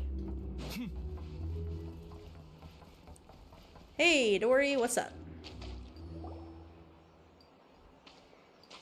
Dory! How are things going? Feeling ready? Oh, I was born ready. We only have 2 days. You think Lord Sangama Bay would let an opportunity like this slip by? I mean, kind of, a little bit, honestly. Don't forget, when something's in high demand, the people with the goods on hand get to charge the highest price of all. Even higher than the sellers taking advance orders. Ta-da! See? It's right here! Ah, it's so pretty! Did you make it? No, I have a supplier. We go way back, so he made me a very attractive offer. Oh my god, it was fucking Kaveh, wasn't it? Aha! No wonder you were talking about lucky charms at the meeting. You've been getting Kaveh to make them for you. Yeah, that's exactly what she was doing. that's not the full story. It actually started a while back as a project between me and the Dendro Archon. Mage Alice once warned me that this world won't stay safe forever. There may come a day when everyone faces a great crisis. And when that day comes, I'm going to bankrupt everyone to get them off of this world. I passed this on to the Dendro Archon, and she secretly brought together a research team made up of Sumeru's top scholars to invent a technology that could keep people safe. I won't go into the details because it's all very complicated, but if you want to know more, you can ask the Dendro Archon about it sometime. Anyway, point being, it was the Dendro Archon who asked Kaveh to build this little contraption. As one of the top Kasharawar talents, he was the obvious choice. And he's also permanently broke, so he definitely was going to take the job if it meant money. Took him long enough. He stressed over it for ages. Must have gone through at least a dozen designs before producing a final product. But that's Kaveh for you. That's true. Marak delivered it to me a couple of days ago, along with a letter from Kaveh. Could I ask why I'm sending this technology to you? And what's your proposed use case? Has it been approved by the relevant authorities? All questions he should have asked before taking the job. So nosy. My fault for sending him the research permit to begin with. Surely Nahida must have told him you were involved in this project. He was probably just nervous because you're always so secretive about your business. Could be. Anyway, I just replied, let's hope there never has to be a use case, because it would involve grave danger. Fair enough. But it sounds like he was just being cautious. He probably felt responsible as the one who made it. Because, Kaveh has an overly inflated sense of responsibility. Or maybe he was asking as a favor for his housemate. He's done that before. Not sure why, though. His housemate doesn't seem to really care that much about this kind of stuff. Yeah, Alhaitham doesn't seem to really care if he lives or dies. Let's be completely honest. He's just very middle of the road about everything. Either way, all's well that ends well. I'm just glad to finally have my hands on the product. I wouldn't want to be without it, given the potential dangers that lie ahead. Fair point, fair point. Huh? What does that look mean? Paimon's just super surprised. This must be the first time we've ever seen you actually get serious about something. Well, a long time ago, I made a promise to myself. I promised that I was gonna live every day of my life with a big beaming smile. Obviously, Mora plays a big part in that. But there are always gonna be times in life when you have to give something back. That could mean paying back a debt, returning a favor, or showing some kindness. Really? This is not the Dory that I know. Alice has been a huge help to me over the years. She was the first investor I ever had. And I want my investors to know that Lord Sangama Bay is the best in the business. And more than that, no one knows what the future will bring. Whatever happens, I want to make sure the Dendro Archon and all of Sumeru is prepared to face whatever comes. Oh, that? I was just making sure Nefer and I are square. Don't be thinking it was some sort of benevolent act. I'm no saint, so don't treat me like something I'm not. Don't worry, Dory. I was never going to treat you like a saint. My priority is doing the business that I want to do. So long as my conscience lets me, but it usually does. That's the Lord Sangama Bay business model. Alright, if you say so. I do say so, and that's the whole point. I'm a businesswoman. Don't go trying to figure out what kind of person I am. You'll exhaust yourself. Much easier for everyone involved if you just take my word for it. Yeah, I probably won't do that either, but and could you I definitely help me won't get buy this stuff anything where from it you. Needs to be. Thanks so much. You're my favorite assistants. Are you gonna pay me for the work? I'm not getting paid for shit. Hey! Oh my god, look at the little art! It's so cute!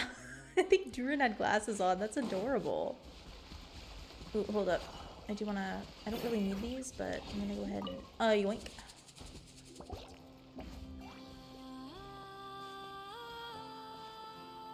Traveler, Paimon, it's good to see you. Sup? Everything going smoothly over here? Sort of. As you're probably aware, Varka, Durin, and I captured some abyssal creatures from the Wild Hunt. Yeah, we are aware. Per the plan, We dissected and analyzed some samples of these creatures. The process went very smoothly.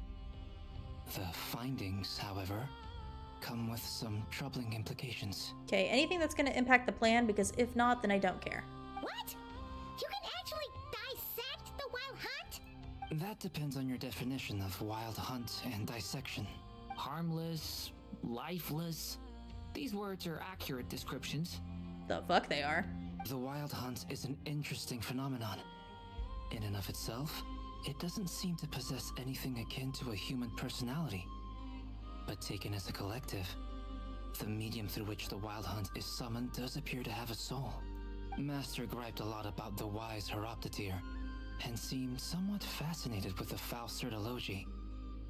But she barely mentioned Rerir at all. I don't think that was because of his lower social standing, though. Anyway, it's a pity. I should like to hear her thoughts on the nature of the life form he has become today. Okay, I need you to be so for real with me, Albedo. I could not give less of a fuck about what Reindotir thought about him because, and I can't stress this enough, the current situation we're in is partially her fucking fault. It's a strange mix. The furious energy of an abyssal being channeled through a fractured physical existence. A consequence of being torn apart by an unknown power. Perhaps the only explanation for his survival in this state is that he sacrificed a degree of individuality in exchange for a continued existence. Oh, sorry. Once I get talking about interesting research, I have a tendency to go on indefinitely. Back to our research findings. Essentially, they confirm my hypothesis. Rerir's corpse is completely contaminated by the abyss, and the effects are irreversible. Okay, shit, what the fuck happened there? You could think of this as Rerir in mutated form. But in my view, even that would be inaccurate. In reality, his whole being has been consumed by the abyss. In other words, he is now nothing more than a manifestation of abyssal power. Yeah, that tracks. Unfortunately, at present, we have no means of completely eradicating abyssal power. Hence, we cannot fundamentally destroy the Rerir of Solnari either. Oh my god, are we actually just gonna yeet him to the moon? Like, is that the actual plan? Did I predict that? Am I big uber smart? So, that's it? We can't defeat him? Not even if we get the power of the three moons? Miss Columbina's situation is a difficult one. She can never achieve wholeness when the world does not accept her presence. It's as if her creator banished her to a place she can never be accepted. It means she spends most of her energy just on her own survival. Durin would definitely know how that feels. Given the circumstances, it's only natural to despair. But we must see this plan through to the end. Time to kick off the backup plan. Oh, Paimon almost forgot! This is for you. Dory asked us to bring it. Ah, how wonderful. Well, thank you for making the trip. Durin and I will be heading off shortly. I'm sorry I won't be there to protect you in person this time. Please be careful. No, don't worry, we will. Stay safe.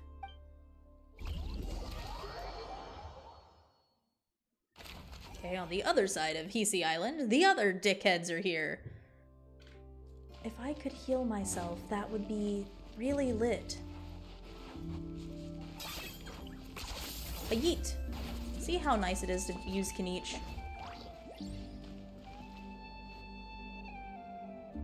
Oh my god, is Varka gonna give another speech? Miss Lauma, is everyone here?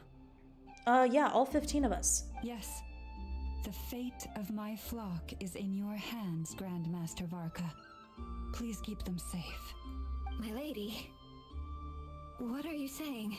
We're saying you're gonna have to follow this blonde dickhead for now. Within the next 24 hours, we will face the biggest crisis the world has ever seen. Now I know that sounds fucked up, but I promise whatever you're imagining, it's much worse. This is not a burden that we deserve to bear, but I believe that we reap what we sow in this life. So I intend to act. I must do what I think is right. For me, that means fighting for the future of Krai. This gentleman is the Grand Master of the Knights of Favonius, Varka, Knight of Boreas. In my absence, please follow his lead. Hey everyone. Sup? Guess I should introduce myself. Well, to start with, I know my way around a battlefield. Oh my god, he's so the worst. Biggest strengths are honesty and hard workingness. But not the Anyway, words. Point is, I don't intend to let Lauma down. I'm gonna do everything in my power to keep every last one of you safe and sound. How are you the Grand Master of the Knights of Favonius and this shit at giving a pep talk? Genuinely. Genuinely. Wow, time to go to the other dickheads. Okay. Talk to Dainsliff. Oh, I don't want to talk to Dainsliff. He's so lame.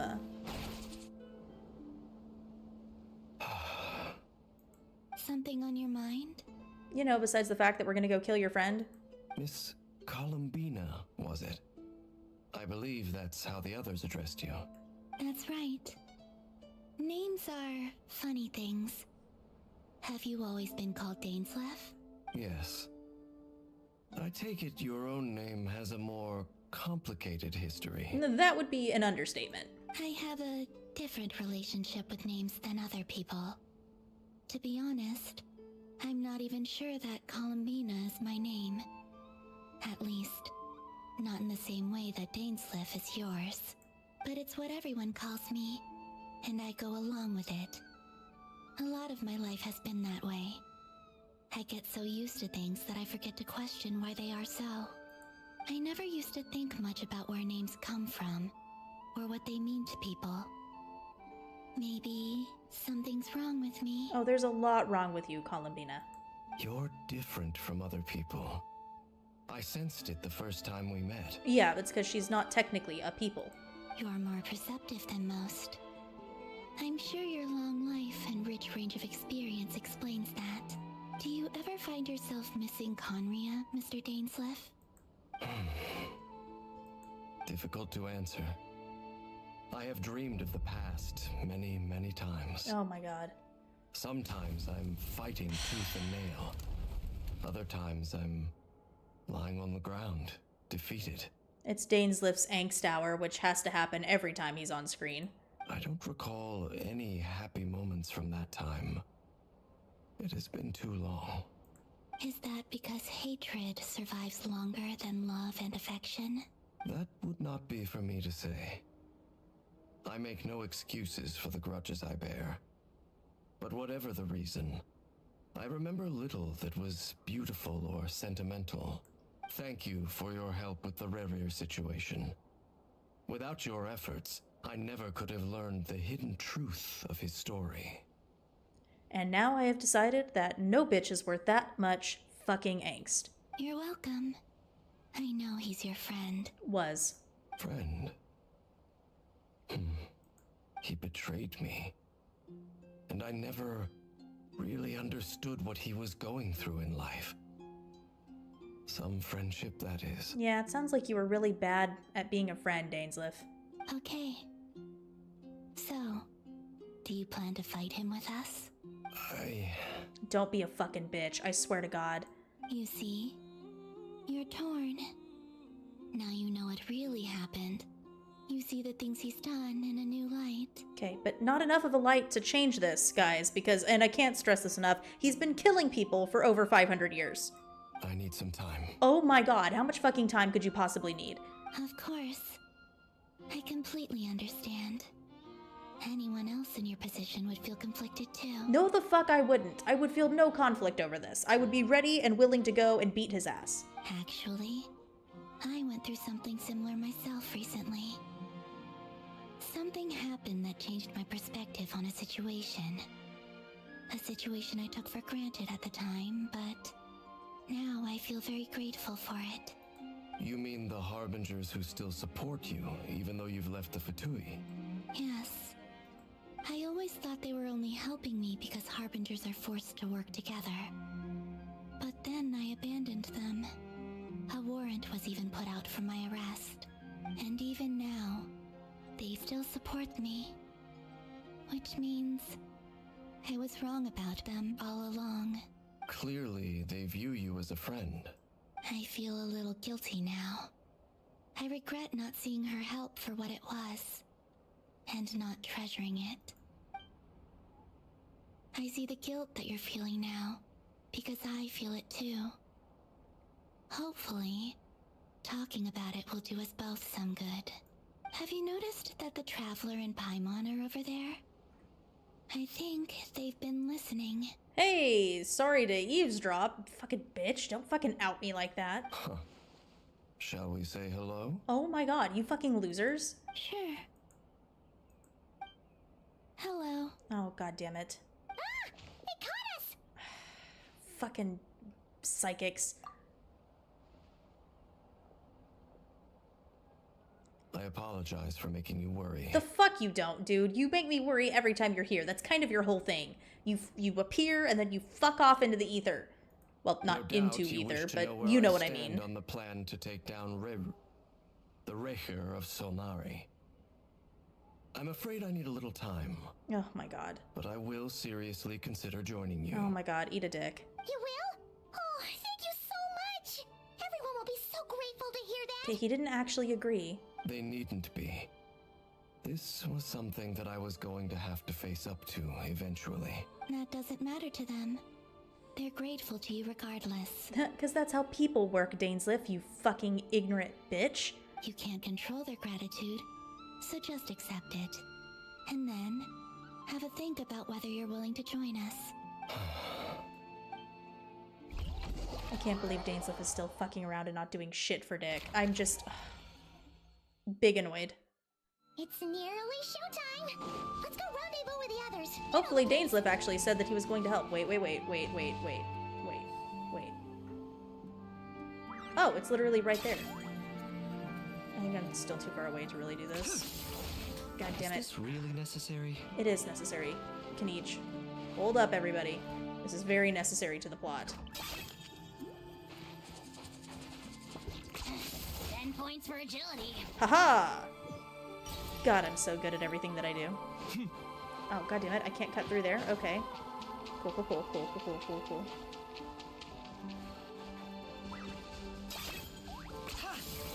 Hey, Flins, you fucking dickhead. Ah, you're earlier than I expected. Hey, Flint's! Been waiting here long? Not too long. I came a little early so I'd have some time to think. About fucking what? Are you nervous about the battle? No, who could be nervous about this shit? Quite the opposite. I'm reminiscing on my past battles. Okay, and how did they go? Did you win? Because that's gonna be kind of important in about 20 minutes. When I was awakened by the Radniki, I had not touched a weapon in many years. I felt like the battlefield was not where I belonged. That's probably fairly true. But after waging war against the Wild Hunt for so long, I came to realize something. A life of absolute peace is simply not a possibility for me. Okay, that's big Satch. My restless flame indicates that somewhere inside of me, there is a deep yearning to root out the evil in this world. Okay, good for you. Oh, that doesn't sound like such a bad thing. Well, in the past, when I was a Fae whose primary concern was hibernation, it was hardly ideal. That's probably pretty fair. But it certainly serves me well here in the present. And I am delighted to be able to join forces with you in this endeavor. Looks like I'm not the first to arrive. Nah, Llama, you gotta arrive at least half a day early if you want to beat Flynn's. Ah, Miss Lauma. Did you sleep okay last night? Who the fuck would sleep well the night before you're about to go fight a dickhead? I struggled to settle down at first because of the nerves. But don't worry. I got enough sleep in the end. I'll be just fine.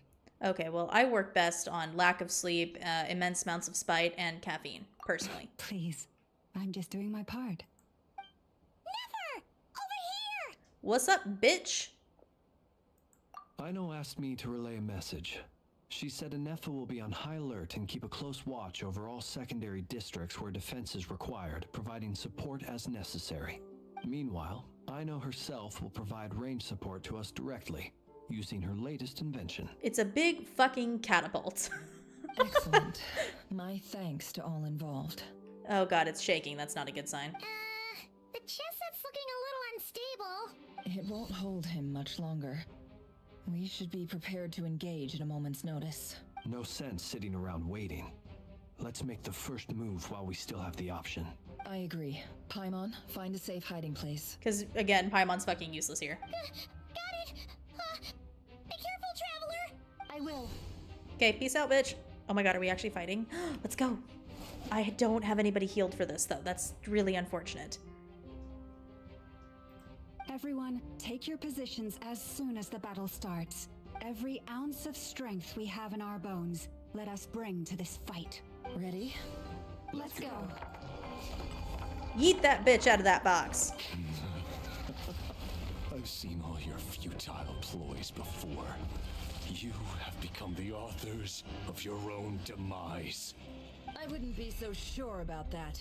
You are merely a moment of sport before I tear down the moon. Okay, cool. Love that for us. Oh shit, am I actually gonna have to fight him? Oh no, it's just a pretty cutscene. Oh no, this is a loading screen. I'm gonna have to fight him. Okay, that's unfortunate. Oh god, there's a team and I don't know what to do with them. Oh, okay. Oh shit, oh fuck, oh shit fuck, oh shit fuck, fuck shit fuck. Okay, that's fine, that's fine. Okay, we're fine. What the fuck am I supposed to do here? Oh my god. Somebody said that Nefer's good with Hydra. Oh my god, I've done fuck all. I've done fuck all damage. Oh my god, oh my god, oh my god, what's happening? I can't fucking focus. Okay. Okay, cool. Let's get away from him, please. Oh, let's not do that. Okay. I don't know why I did that. I was so fucking far away. It was like stupid and worthless to do that. Okay, Lauma. Oh my god, Lauma, please. Oh my god, why can't I get anything going? Okay. Be silent. Flints. Okay. We've done fuck all in terms of damage. Love that for us. Did that do anything to him, or was he too far away because I wasn't paying attention? Probably the latter, right? It all adds up. The mystery unravels. Oh my god, it does fuck all in terms. I better wrap this up. Okay. With one heart, we pray. What does that do for me? God damn it, I don't know. I can't fucking focus. I don't know what's happening. Branch into song. Okay, alright. Close your eyes. Be silent. Are we doing shit? I don't know. Where did he go? Observe. Okay, Q. Okay, apparently I can't use Q. Thought I could. Apparently I can't.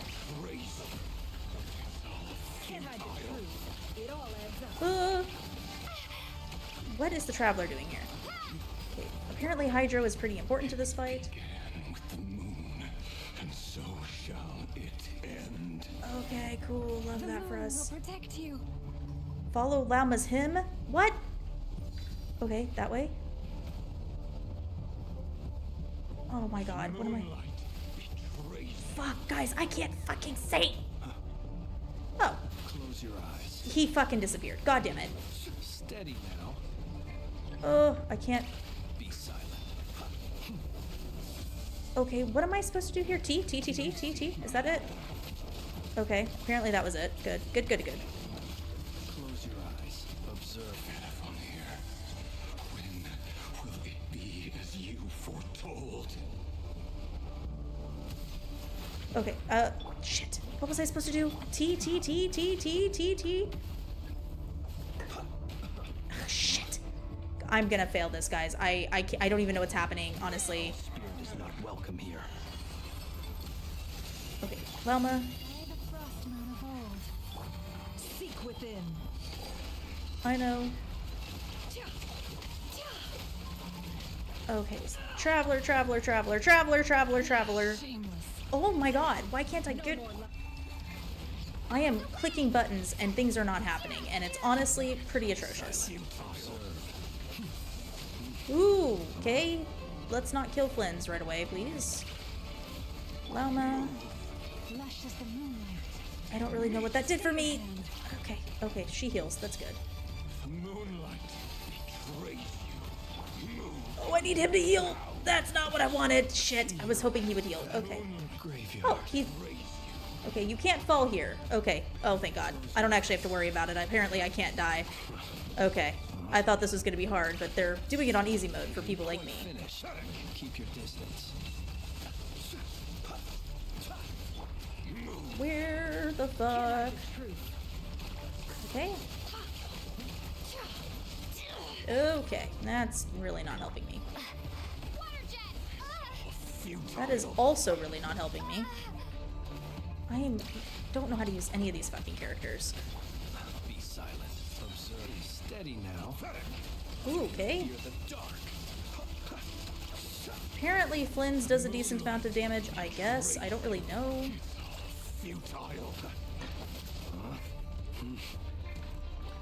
Why can't I switch? That's not really who I wanted to do this, but that's okay. Really hoping for Nefer here. Ooh, fuck. Okay, alright. Oh my god. Thank you. For Christ's sake, this is doing fuck all for me. The moon. Great game of heroics is over. It's so not though. Don't do your thing. Do not do the thing. God damn it, you fucking hippity hoppity. Oh, that. Get out of my sight! What? No! We've been separated. Oh shit. You okay? Nefer, where are the others? This is not gonna go well. Okay. He really doesn't like us. Okay. Before, knowing too much is always a death sentence. Okay, cool. Be careful what you wish for.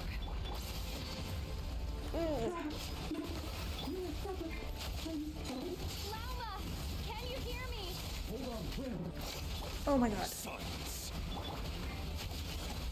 Voices are gone, but at least I know they're still there. Does that really help us right now? Because we're doing fuck all in terms of damage here. Remember my most important task. Keep stalling him. Fuck. I can't hit buttons. I can't see what I'm doing.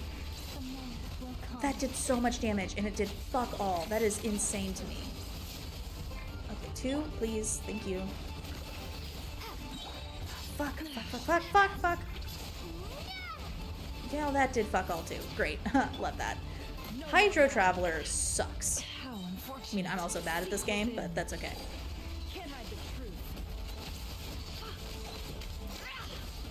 Okay. Traveler, if you could do...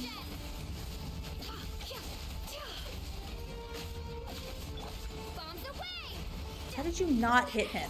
He was 3 feet from you. How am I doing no damage?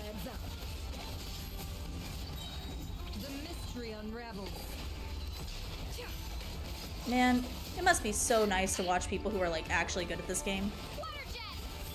No more lies. Can't hide the truth.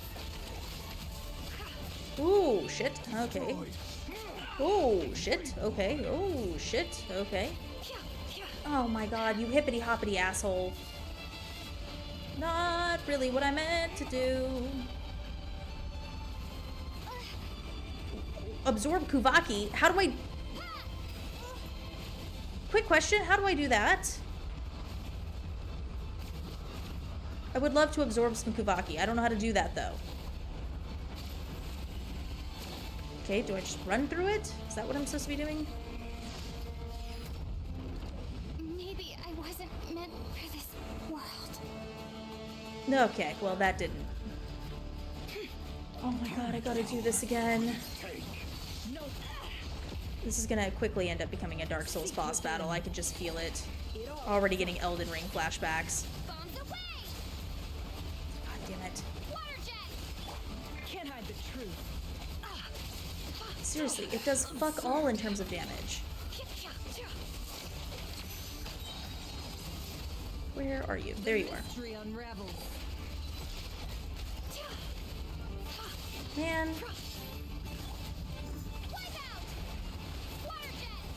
Where the... Oh my god, I cannot keep track of where he is and what he's doing.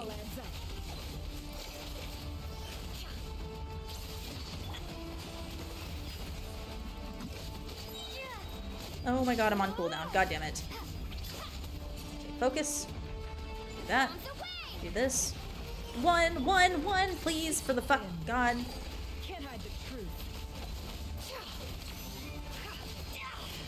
Oh shit. Okay. No more lies. Am I just supposed to be like constantly switching between the two of them?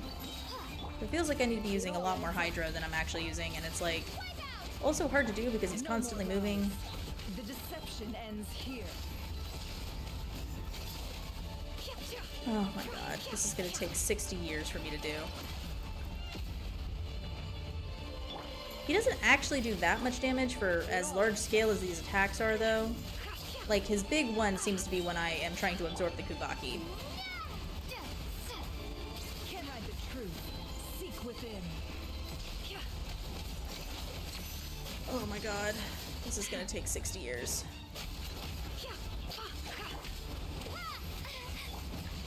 Oh, fuck. Okay. Glad we had this talk, my dude. Ow, god damn it. I don't know why I was aiming. That was dumb. I didn't need to aim. Where is he? Oh, he's doing the thing. Okay. Okay. Absorb it 3 times. Okay, I did it. I absorbed it 3 times. Am I supposed to do this? I don't know what that did. I don't know if that really helps me or not. But I did absorb it 3 times, so...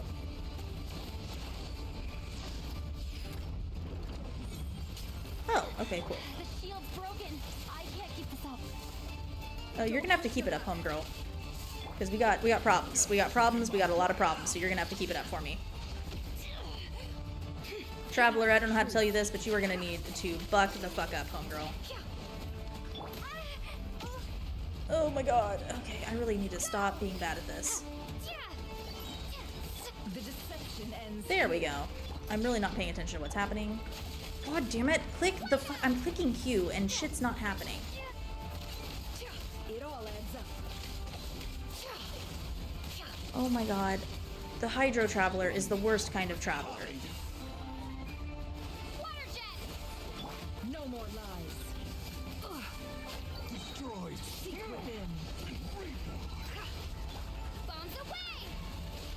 Can't hide the truth. Oh my god, this is gonna take 60 years. It literally does nothing. It all adds up. Absurd. Man, you know there's people who have cleared this boss room in like 30 seconds. I mean, are they whales? For sure. But there's definitely people who have done it. The mystery unravels. Oh my god, I really hope I don't have to get him down to like no health because this is gonna take so long. Destroyed. Reborn. Okay, It cool. all adds up. No more lies. The deception ends here.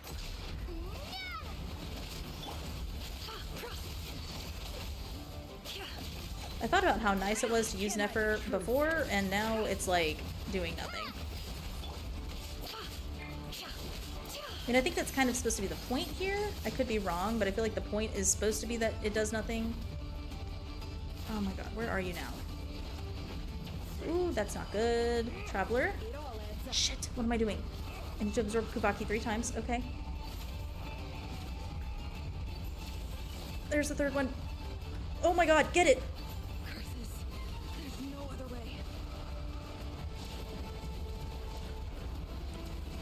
Okay, I did it.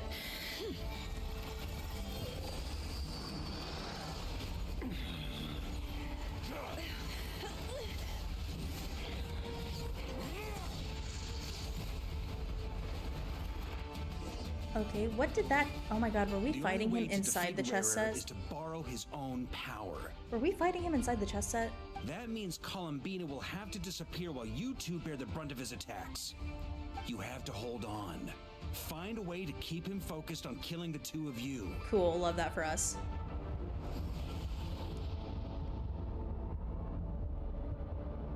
Nefer! Your eyes are bleeding. Ooh, that's not good. Soon you will be powerless to resist. And then I will reduce you to dust. But that dust will plague your memories. Come on, keep holding on. Any other tricks up your sleeve? Let's see them. As entertaining as they are. You've backed yourself into a corner. Yeah, that we have done that, yes. You don't fool me. I see your fear clear as day. I have to stoke his rage. Make him unleash everything. You fear what you could never defeat. You fear the thought of never being able to save your beloved. You cannot win the fight against fate, Rerir. Oh shit. Is that what you think? Well, now it's your turn to feel afraid. I really don't want to have to fight him again. You fear the sound of your own name? Is it us you hate? Or is it what you've become? Oh man, she really is crying blood. Let's see what becomes of you.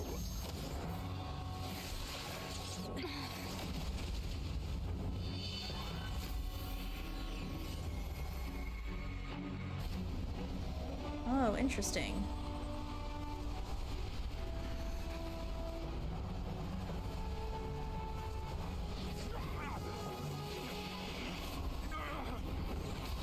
What's happening?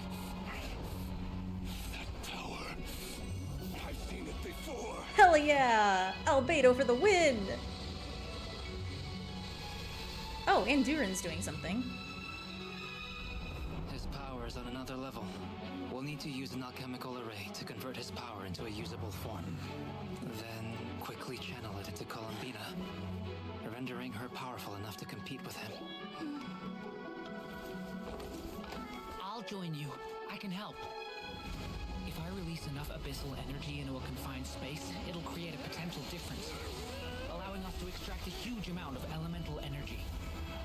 Next, I'll synchronize with everyone's minds using Pyro, then give you temporary access to their abilities and fields of view. What the It fuck? won't last long. Can you see? Well enough.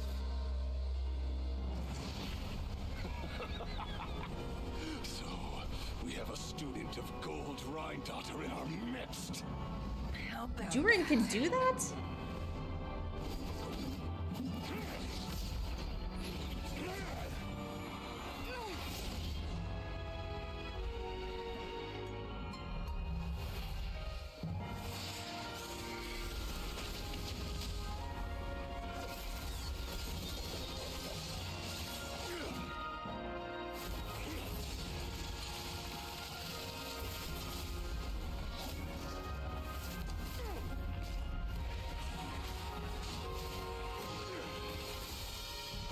You use my own power against me?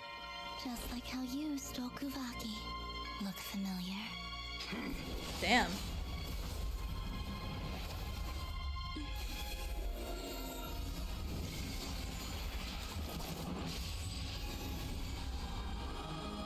Do feel free to get fucked.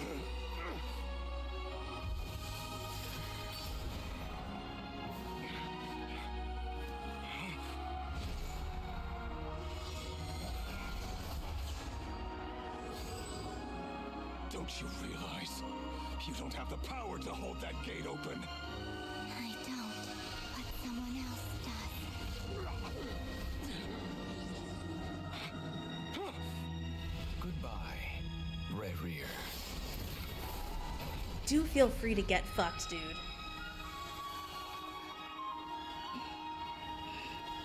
We won. Oh fuck, Durin, are you okay? Okay, apparently Durin's okay, even though he, like, released a whole bunch of abyssal energy, apparently. Cool, glad he's good, I guess. What the fuck just happened? Nefer, how are your eyes? Not great. They're fine. Apart from the blindness, of course. It's not too late. Let me handle it.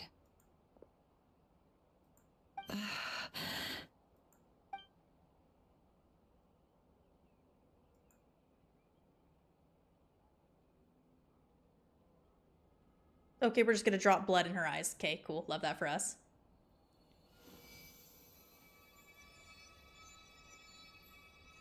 Miss Nefer, it's not like you to lose your composure. That was the most reckless thing I've ever seen you do. Reckless how? The situation was critical. Our lives were at stake. We had to do something. I'm still confused as to what she did. Even so. Okay. I guess you're right. Under the circumstances, it was a wise decision. You traded your eyes for an incredible victory. In business terms, I suppose that's a huge return on investment. I'd be hard-pressed to argue otherwise. Still, I don't like this outcome, and I don't want you to lose your sight for good.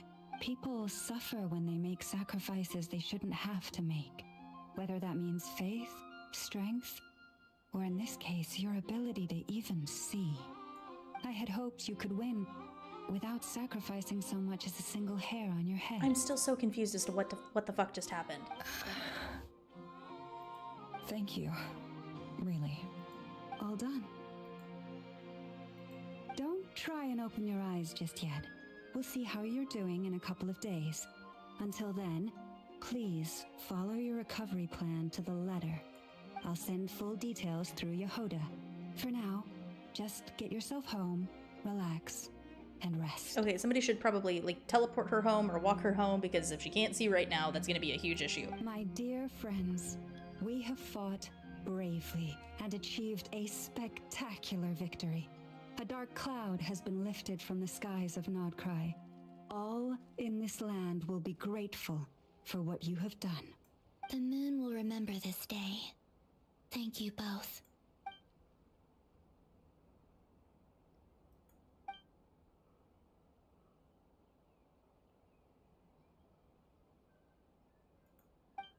Interesting. There's something I want to let you know. Okay. What is it? When Durin connected everyone's minds so I could access their powers, I also felt everything they felt. And since Nefer's eyes were injured, my eyes are hurting now too. Hold on. Let me try. I only feel the pain. There's no actual damage. I just thought I should tell you. You're right. There's no damage. That's a relief. But I must say, I'm surprised to hear the Kutar share something like this with me. In the past, you never used to open up about yourself. Things are a little different now from how they were. I'm learning to share how I truly feel with my friends. Friends? You have no idea how glad I am to hear that. Aw, that's nice.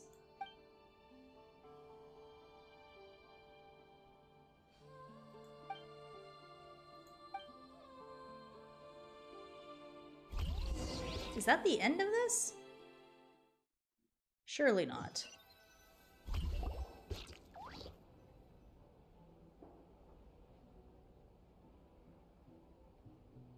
Yay! You're awake! Of course it's not. Why would that be the end of it? How you feeling? Any aches and pains? Did you sleep well? I'm doing all right, Paimon. No need to worry about me. Phew! Well, that's good. Paimon's been sitting on the edge of the bed worrying about you for ages. You slept a whole day and night. Poor Paimon had to eat all by her lonesome. Oh no, that's so sad, Paimon. Glad to hear you didn't starve. How is the food? Well, it wasn't the same without you there to share it. Honestly, Paimon just can't relax when you're not your usual self. She couldn't enjoy the food and settle down to sleep. Okay, well, I'm back to normal now. Oh yeah, and Albedo swung by earlier. He said to tell you to head to the tavern when you woke up. Barker and the others are organizing a victory feast and they want to celebrate with you. He also dropped off some medical supplies, but you seem fit as a fiddle, so guess you won't be needing those. No, but we should keep them because if they're from Albedo, they're probably really good. If you're feeling up to it, let's head over now. Wouldn't want to keep them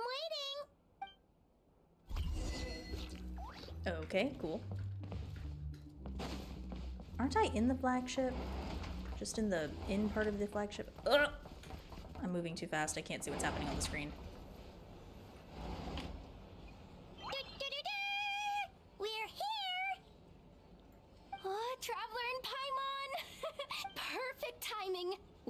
literally just saying how there's no way we're holding this victory feast without you. Okay, what about, any longer, and we would have postponed it till tomorrow. Okay, what about Nefer though? Like, is she gonna be here with the victory How are you feast? feeling today? Much better, thanks. Don't worry about me. Relieved to hear it. If that changes, just let me know. Happy to check you over at any time. I'm sure Almeida would be happy to check the Traveler over anytime for any specific reason. Yep, we're here for you. Anything you need, just let us know. I love Durin so much. He's such a baby. Oh wait, where's Nefer? How are her eyes doing? Nefer's right over there. I'm sure she'd love to catch up with you. Okay, but how are her eyes doing? That was not an answer to my question. I don't know if I want her to stay blind or if I want her to regain her sight, because I think either could be really good, like, story-wise, TBH. Traveler, Paimon, are you recovering well? Turns out that moon chanter has some real talent after all. My eyes were mostly recovered after just a couple days rest. I can actually open them again now. Well, that's nice. But you gotta be careful. Lauma says not to strain your eyes while they're still healing. Yes, thank you. I'm well aware. Yehuda, could I borrow you for a moment? I could do with an extra pair of hands. Oh, sure. Coming. Did you hear that? I gotta go help Lauma for a second. Oh my god. You guys chat among yourselves. I'll grab us some drinks on the way back. Paimon, you still like 'em sweet? You bet. Make it extra sweet, cause Paimon's earned it. Sure thing. Okay.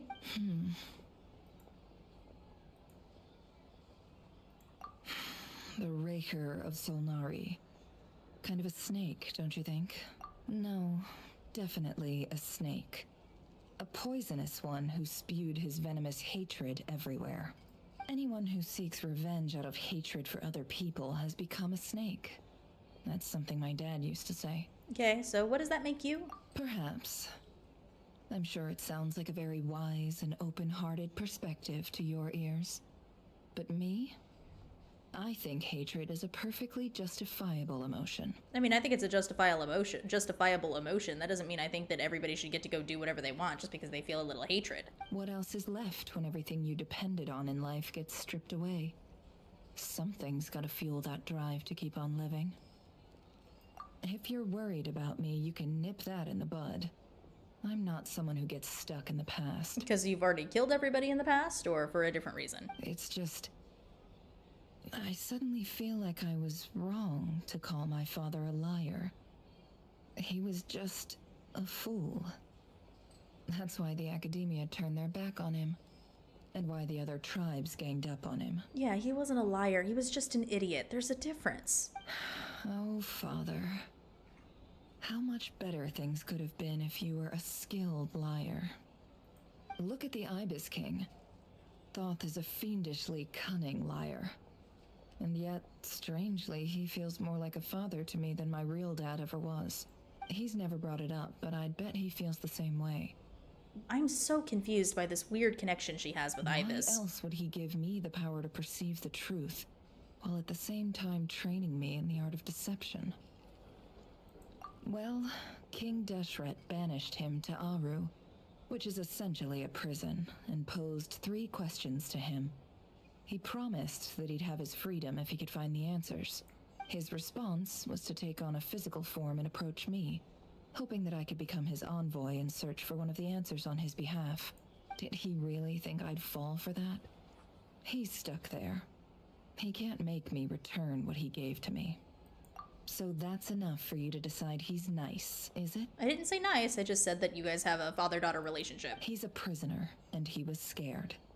So he decided to perform some good deeds to win people's approval. He lives in fear because he's a deceiver.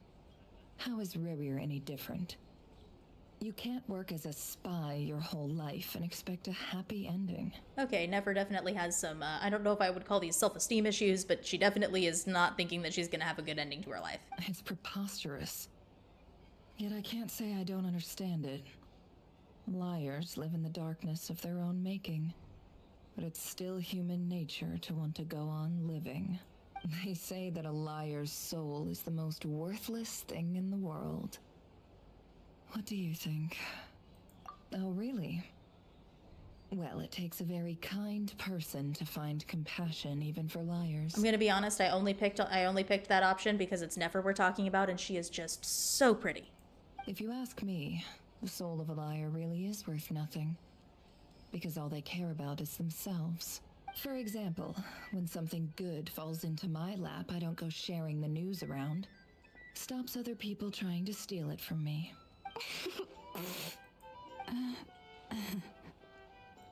So be it. They have sharp ears. I can't keep anything from them. Oh, is that what it looks like? A little bit. Well, you all know my past now. And I can't simply eliminate everyone who knows too much. You could probably eliminate I Yehoda, guess actually. I just have to put up with you. For the foreseeable future, at least. When you find yourself in a situation you can't control, the safest play is to keep calm and start monitoring everyone involved like a hawk. In the intelligence world, you need to have a sense of perspective and play your hand accordingly. Okay, well, sure. If you understand what's at stake, please ensure my secret is safe with you. I trust you'll respect my wishes as a friend. But don't forget, I will also be watching you like a hawk. Very good. Oh wait! Now that the panic's over and we've all calmed down, Paimon suddenly remembered something. After all that build-up, our mystery ally never showed up even once! Okay, pretty sure it was, Alice. Oh my god, is that seriously it? Huh? Am I imagining things? Is that seriously it?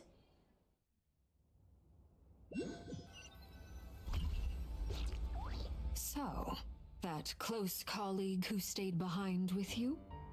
What's he been up to recently? Don't know, don't care. I get more normal human interaction from hanging out with Bosco 2 than him. Oh god, so he is still here then. Although, now you mention it, he hasn't bothered me in a while. I wonder if... If he's disappeared without a trace, it's the biggest gift he ever gave to the world. But I somehow doubt that's what's going on. I doubt that too. He won't lie low forever. So we'd better stay on guard. Oh my god, are we actually gonna see Dol today? No? I'm so fucking confused as to what's happening here. Like, so confused. Listen to what everyone's talking about. Okay.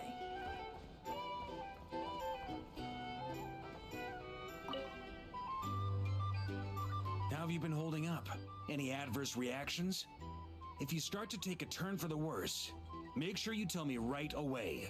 You don't need to worry about me, Grandmaster. I'm fine. I mean, I barely did anything, so... Oh my god, dude, and don't start having low self-esteem. Wanderer raised you better than this. What? You're too humble, young man. You played an indispensable role in the battle for Krai. We can't thank you enough for your support. Sometimes, when people praise you, it's because you deserve it. The best thing is to accept it calmly and with grace. It's important to learn how to respond to words of admiration. Okay, fuck, I definitely don't know how to do that, but don't, just shut up. Sometimes you have to deflect and you have to be like, no, I didn't actually do anything, because that's the correct way to respond to compliments. Let's do a quick demonstration. Albedo, that was an incredible feat no, of alchemy. Barca, shut The up. pressure was on, but you worked flawlessly at lightning speed to get the job done. Thank you. I can't take all the credit, though. Durin played a big part in forming the alchemical array. See? Did you catch that? A masterclass in how to take a compliment. Okay, yeah. I did work pretty hard to help prepare for the battle. No point denying that. Hey, you guys! Sup, sluts? Hey, look who's bounced back. Looking good, traveler. Seems like you've recovered. You won't need to take any more medication. Can I get you a drink? Huh? You know how to order at a bar now? You've sure learned a lot recently. Venti, what have you been teaching the child? Handling a drinks order is ridiculously simple compared to alchemy. Don't worry, I'll blend into society yet. Venti, what the fuck were you teaching this child? Paimon believes it. You're clearly a fast learner, just like your brother. To be totally honest, though, Paimon didn't quite follow all the details when you first explained the plan to us. I certainly didn't follow anything that happened. Don't worry, that's completely understandable. Unless you're a student of alchemy, it's hard to grasp the principle and how the process works. To put it in the simplest terms, we saw how our enemy stole the power of Kuvaki. And that gave us the idea of stealing his power to turn it against him. When facing an enemy you have no hope of defeating, it's best not to engage them in battle. So, instead of looking for a way to overpower him, we decided to help Columbina get strong enough to at least stand up to him in a fight. For this to work, we had to analyze his modes of attack, confirm who his main target was, and make sure that he wouldn't go beyond the range of the alchemical array. For added security, we prepared a total of 4 arrays. But to mitigate the impact of the battle, we identified one location in particular as the ideal spot, which the alchemical array absorbed his abyssal power. Then Durin processed it to render it usable by Columbina. That power enabled her to do what would otherwise have been nigh on impossible. Okay, still don't know if I completely understand this, and not sure how I feel about this storytelling technique. This is kind of a lot more of tell and not show, but okay. What surprised me was that Dainsleif actually agreed to join us. I wasn't surprised by that at all. That's pretty in character for him. Given his history with Rerir, he had every right to sit this one out. But we're extremely grateful for the decision he made. His friend was a dickhead, so I don't think it would have been Must hard. a painful choice to make. But I'm sure that making a decision was far better for him than staying in limbo. I mean, I don't think it was a hard decision to make, but sure. Absolutely. He was torn between 2 paths, but in the end, he made his choice and stuck to it resolutely. He doesn't strike me as the sort of person who'd stay trapped in limbo for long. Anyway, however you cut it, everyone gave a stellar performance. And now, it's time to kick back and celebrate. Hell yeah. Okay, that convo is over, so now am I gonna go talk to Flynn's? I feel like he's the only one we haven't talked to yet. Nope, apparently we're talking more with Nefer. Okay. Ah, Lord Sangama Bay. How lovely to see you. I must thank you for the device you provided. It was an enormous help. Would I be right in thinking that it was developed by the Academia? Why come and ask me when you clearly know already? I mostly came to thank you. That's more like it. A little gratitude goes a long way with Lord Sangama Bay. Play your cards right, and you might even stand a chance of becoming my long-term supplier. The chance to work with such a kind and charitable investor as yourself would be a great honor for the Curatorium. Really? That's what we're going with? Huh? Charitable? Who said anything about charity? First time hearing about it. Let's see. The first plot of land you purchased in Krai, your desert interests, and... Stop! What do you think you're doing? Exposing my investment history! It's nothing to hide from. They're all perfectly legitimate investments. And some of the land you purchased was with the intent of building a sanctuary? Yes, I heard about that too. How did you... She's literally the god of information. You're a curious case, Lord Sangama Bay. You don't like people finding out about your good deeds, do you? But I'm afraid no matter how hard you try to keep things under wraps, where there's a will, there's a way. That is a fair point. You did it for Sumeru, didn't you? It was empty land that was gonna go to waste otherwise. I figured if I built something there, it might at least get some use in an emergency. Disasters are capricious things. They strike without any warning. I've lost family to a disaster before, and I don't want to lose any friends or business partners if I can help it. My elder sister used to dream of finding a sanctuary.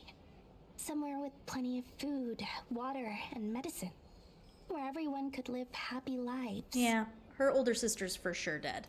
It was something I looked into, but after discussing things with the Dendro Archon, I decided on a more effective strategy. The tech people handled the tech, and Moneybags provided the Mora. It just made the most sense.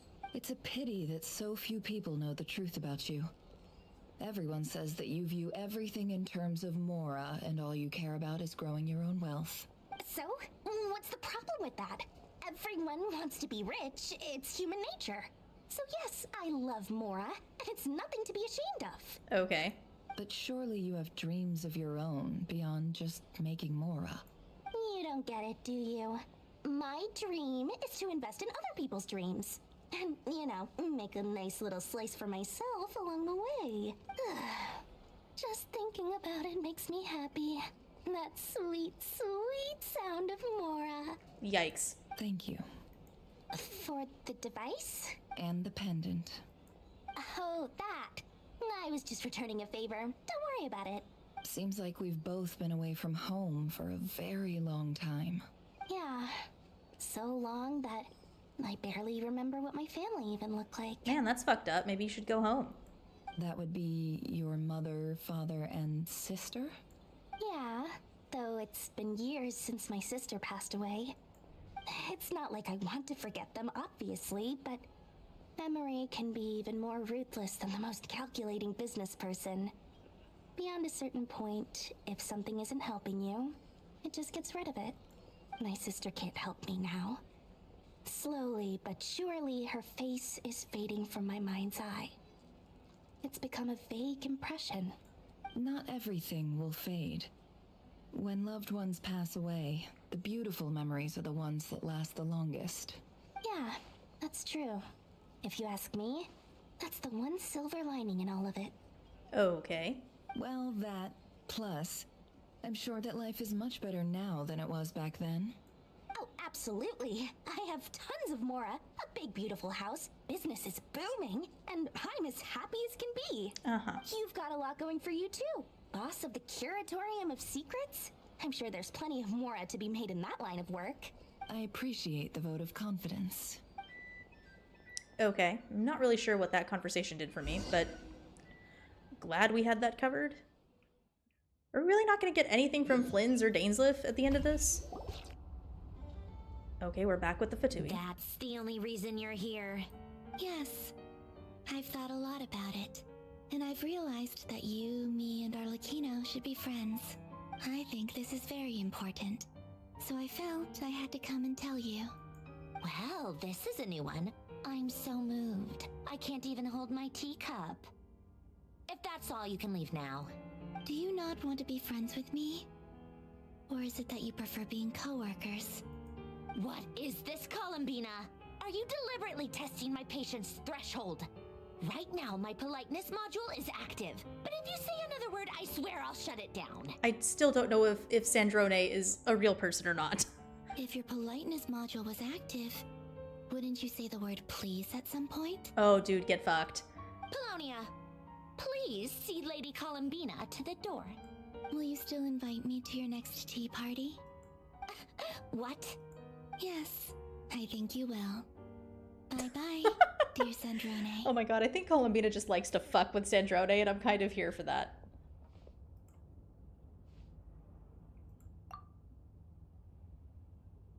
Last time, the Wild Hunt escorted you out.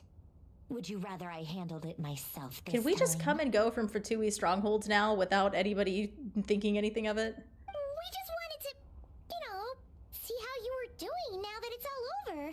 Why? Out of concern for my safety?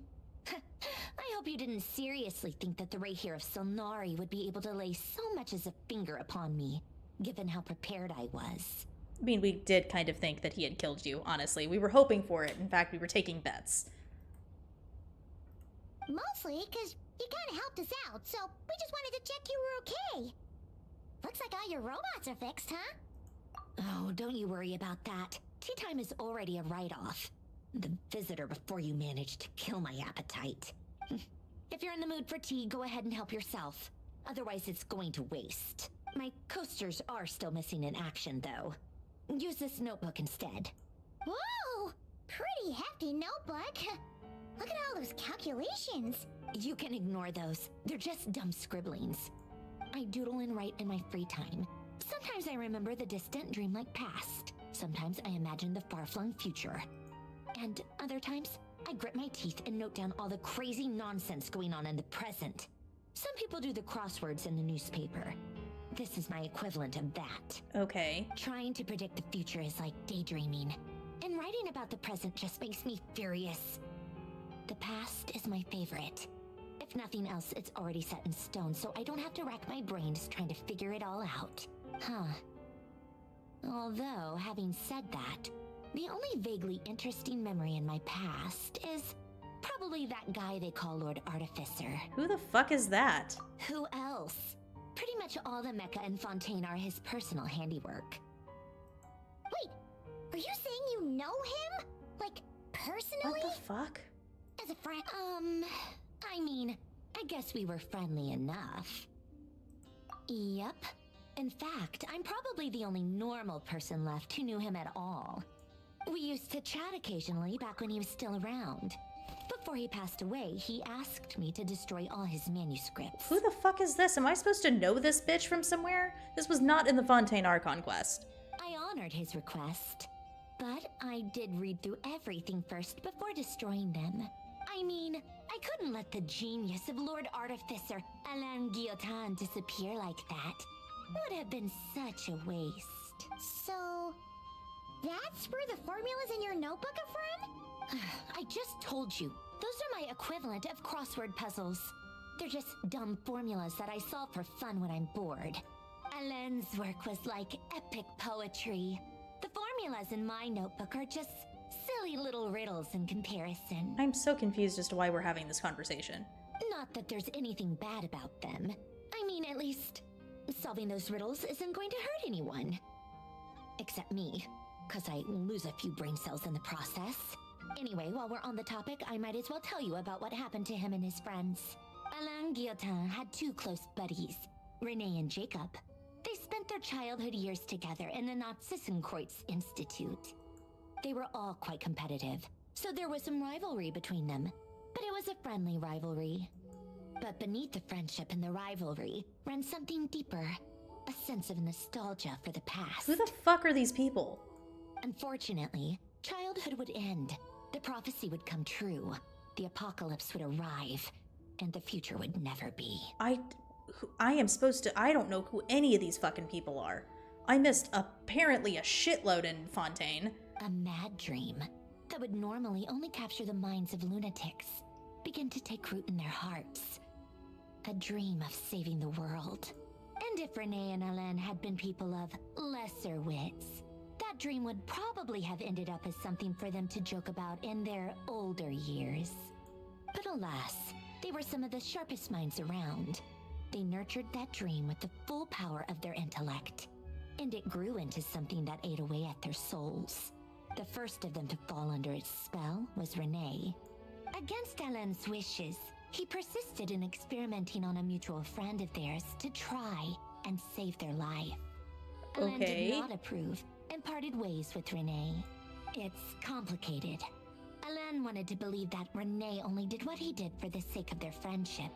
But when he told me about what happened, I could tell he still had some suspicions about Renee's motives. What the fuck is going on?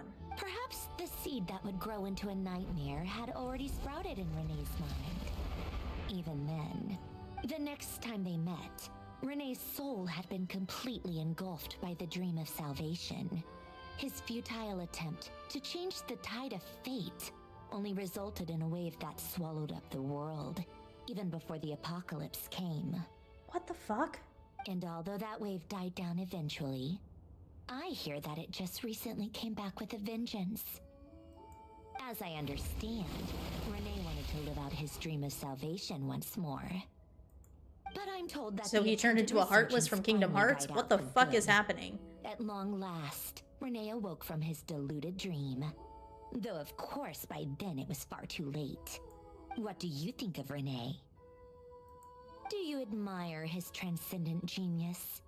His view that any price was worth paying to achieve the lofty goal of saving the world? Dude, I have no idea. I'm not paid enough to think. Or do you despise him? Dismiss him as an evil madman who wrought havoc on the lives of everyone around him as he pursued his delusional dream? Can't I just be somewhere in the middle? Same difference, really. Just a matter of perspective. What a cop-out. But I suspect you'd have a more incisive and insightful answer if we dug into it further. I don't like fanatics who give up their whole lives for their ideology. Nor do I like fools who let their delusions take control. Okay. Maybe I could understand if Renee had just been an ordinary person. But he had a sage-like intellect. And still managed to get himself lost in a labyrinth of his own desires. Anyway, that's enough about Renee. Now, moving on to Alain Guillotin, the Lord Artificer. Can we just end this conversation because it's not doing anything for me at this point? He managed to put a stop to the first storm whipped up by Renee. But after that, Alain lost his friends and family. To his credit, I suppose, the loss of his family and friends was purely a tragic accident. It's not like Alain sacrificed them for his cause or anything. After that, the only thing supporting his work was the same dream that had dragged his closest friend down to the abyss. But although the desire to save Fontaine drove him to found the Fontaine Research Institute, Alain continued to reject any form of transcendental knowledge or power. He was suspicious and fearful of it, having seen the way it had affected his closest friend. I think that formulas and machines derived solely from human intellect were the only thing that gave him a sense of spiritual comfort. Yet Alain's intellect was simply too great. It barely left him space to breathe in his lifetime. Okay. Once he realized that the end of his life was approaching, he finally accepted the truth. The Nazissenkreuz Institute needed someone, and a human being, to see its story through to the end. He quit working on his formulas, trading them in for the fairy tales that had played such a formative role in his childhood, but which he barely touched in his adult life. He told me that the director of the Nazissenkreuz Institute used to read those fairy tales to the children as bedtime stories. Apparently, they worked wonders at sending kids off to sleep. I think that all he wanted at that time in his life was to be able to sleep deeply without being plagued by depression. By that point, nothing else really mattered. What the fuck is this conversation? At the very end, he laid down to rest in the ruins of the former Nazissenkreuz Institute orphanage, while the Fontaine Research Institute he had founded continued tirelessly with its work. Many years after that, tensions over competing dreams would once again cause a rift, this time between members of the Fontaine Research Institute. But the actions of those fools had nothing at all to do with Alain. And that is the story of two people from the Nazissenkreuz Institute who both wanted to save the world. One went all in on his fantasy of salvation without ever looking back, and ended up calmly sinking to the bottom of the deepest sea. The other sought desperately to burn bright in his life, even though he wasn't sure where he was going. I do sometimes wonder, why is it that people like them have such grand hopes of saving the world? Bitch, I don't know. I don't even know why we're having this conversation at this moment. Even the grandest tree starts as a tiny seed. So perhaps, for each of them, their mission to save the world began with a very simple desire: to save themselves. They were young children with friends and family who mattered to them, desires to explore the meaning of life, ambitions to have a successful career. They didn't want to see all of that taken away in one fell swoop. Okay. Or maybe they just wanted to find something to anchor themselves within the chaos, to stop them getting quietly swept away by the storms of life. But instead, the search for their own salvation took them down the rocky road laid out by fate. Do you think the desire to save oneself is enough of a justification to try and save the world? The way you said that sounded just like Alain. I asked him the same question back when he was in his prime, putting all of his energy into his work. Okay. He gave the exact same answer as you did. Uh-huh. No elaboration, just a quick short answer before getting right back to his work. He was always that way. All right, tea time's over. I owe Arlecchino a favor for telling me these stories. I'll have to bring a whole sack of gifts the next time I visit the House of the Hearth. I'm gonna go tinker with Polonia now. You guys can do whatever you want, as long as it doesn't involve interrupting me. What the fuck was the point of this conversation? Exit hibernation mode. Begin diagnostics. Like, what was the point of this whole conversation? That was so not worth my time.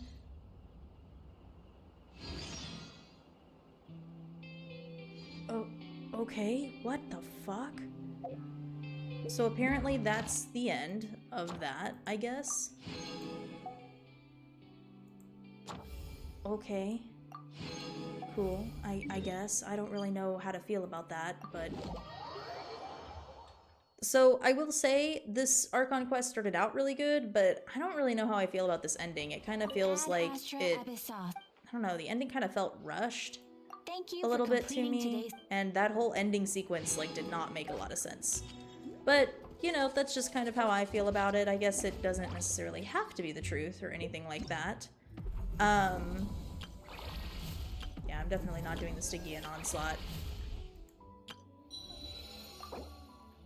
There we go. We did do this. Yay! Oh, I guess I could. Guess I probably have enough to pull for. Get some more stuff and pull for Nefer. So we'll go ahead and do that super quick. Finish claiming stuff. See how many pulls we can get, and then we'll pull for Nefer, and then we'll call it a day, I think. But yeah, this is definitely not my favorite ending. In terms of, I don't know. Man, it started out really strong, but this ending was kind of weak, not gonna lie. Okay. I can get 5 pulls. Apparently, because I think, oh, okay, and then I'll probably be able to get some more pulls after that. So, let's see.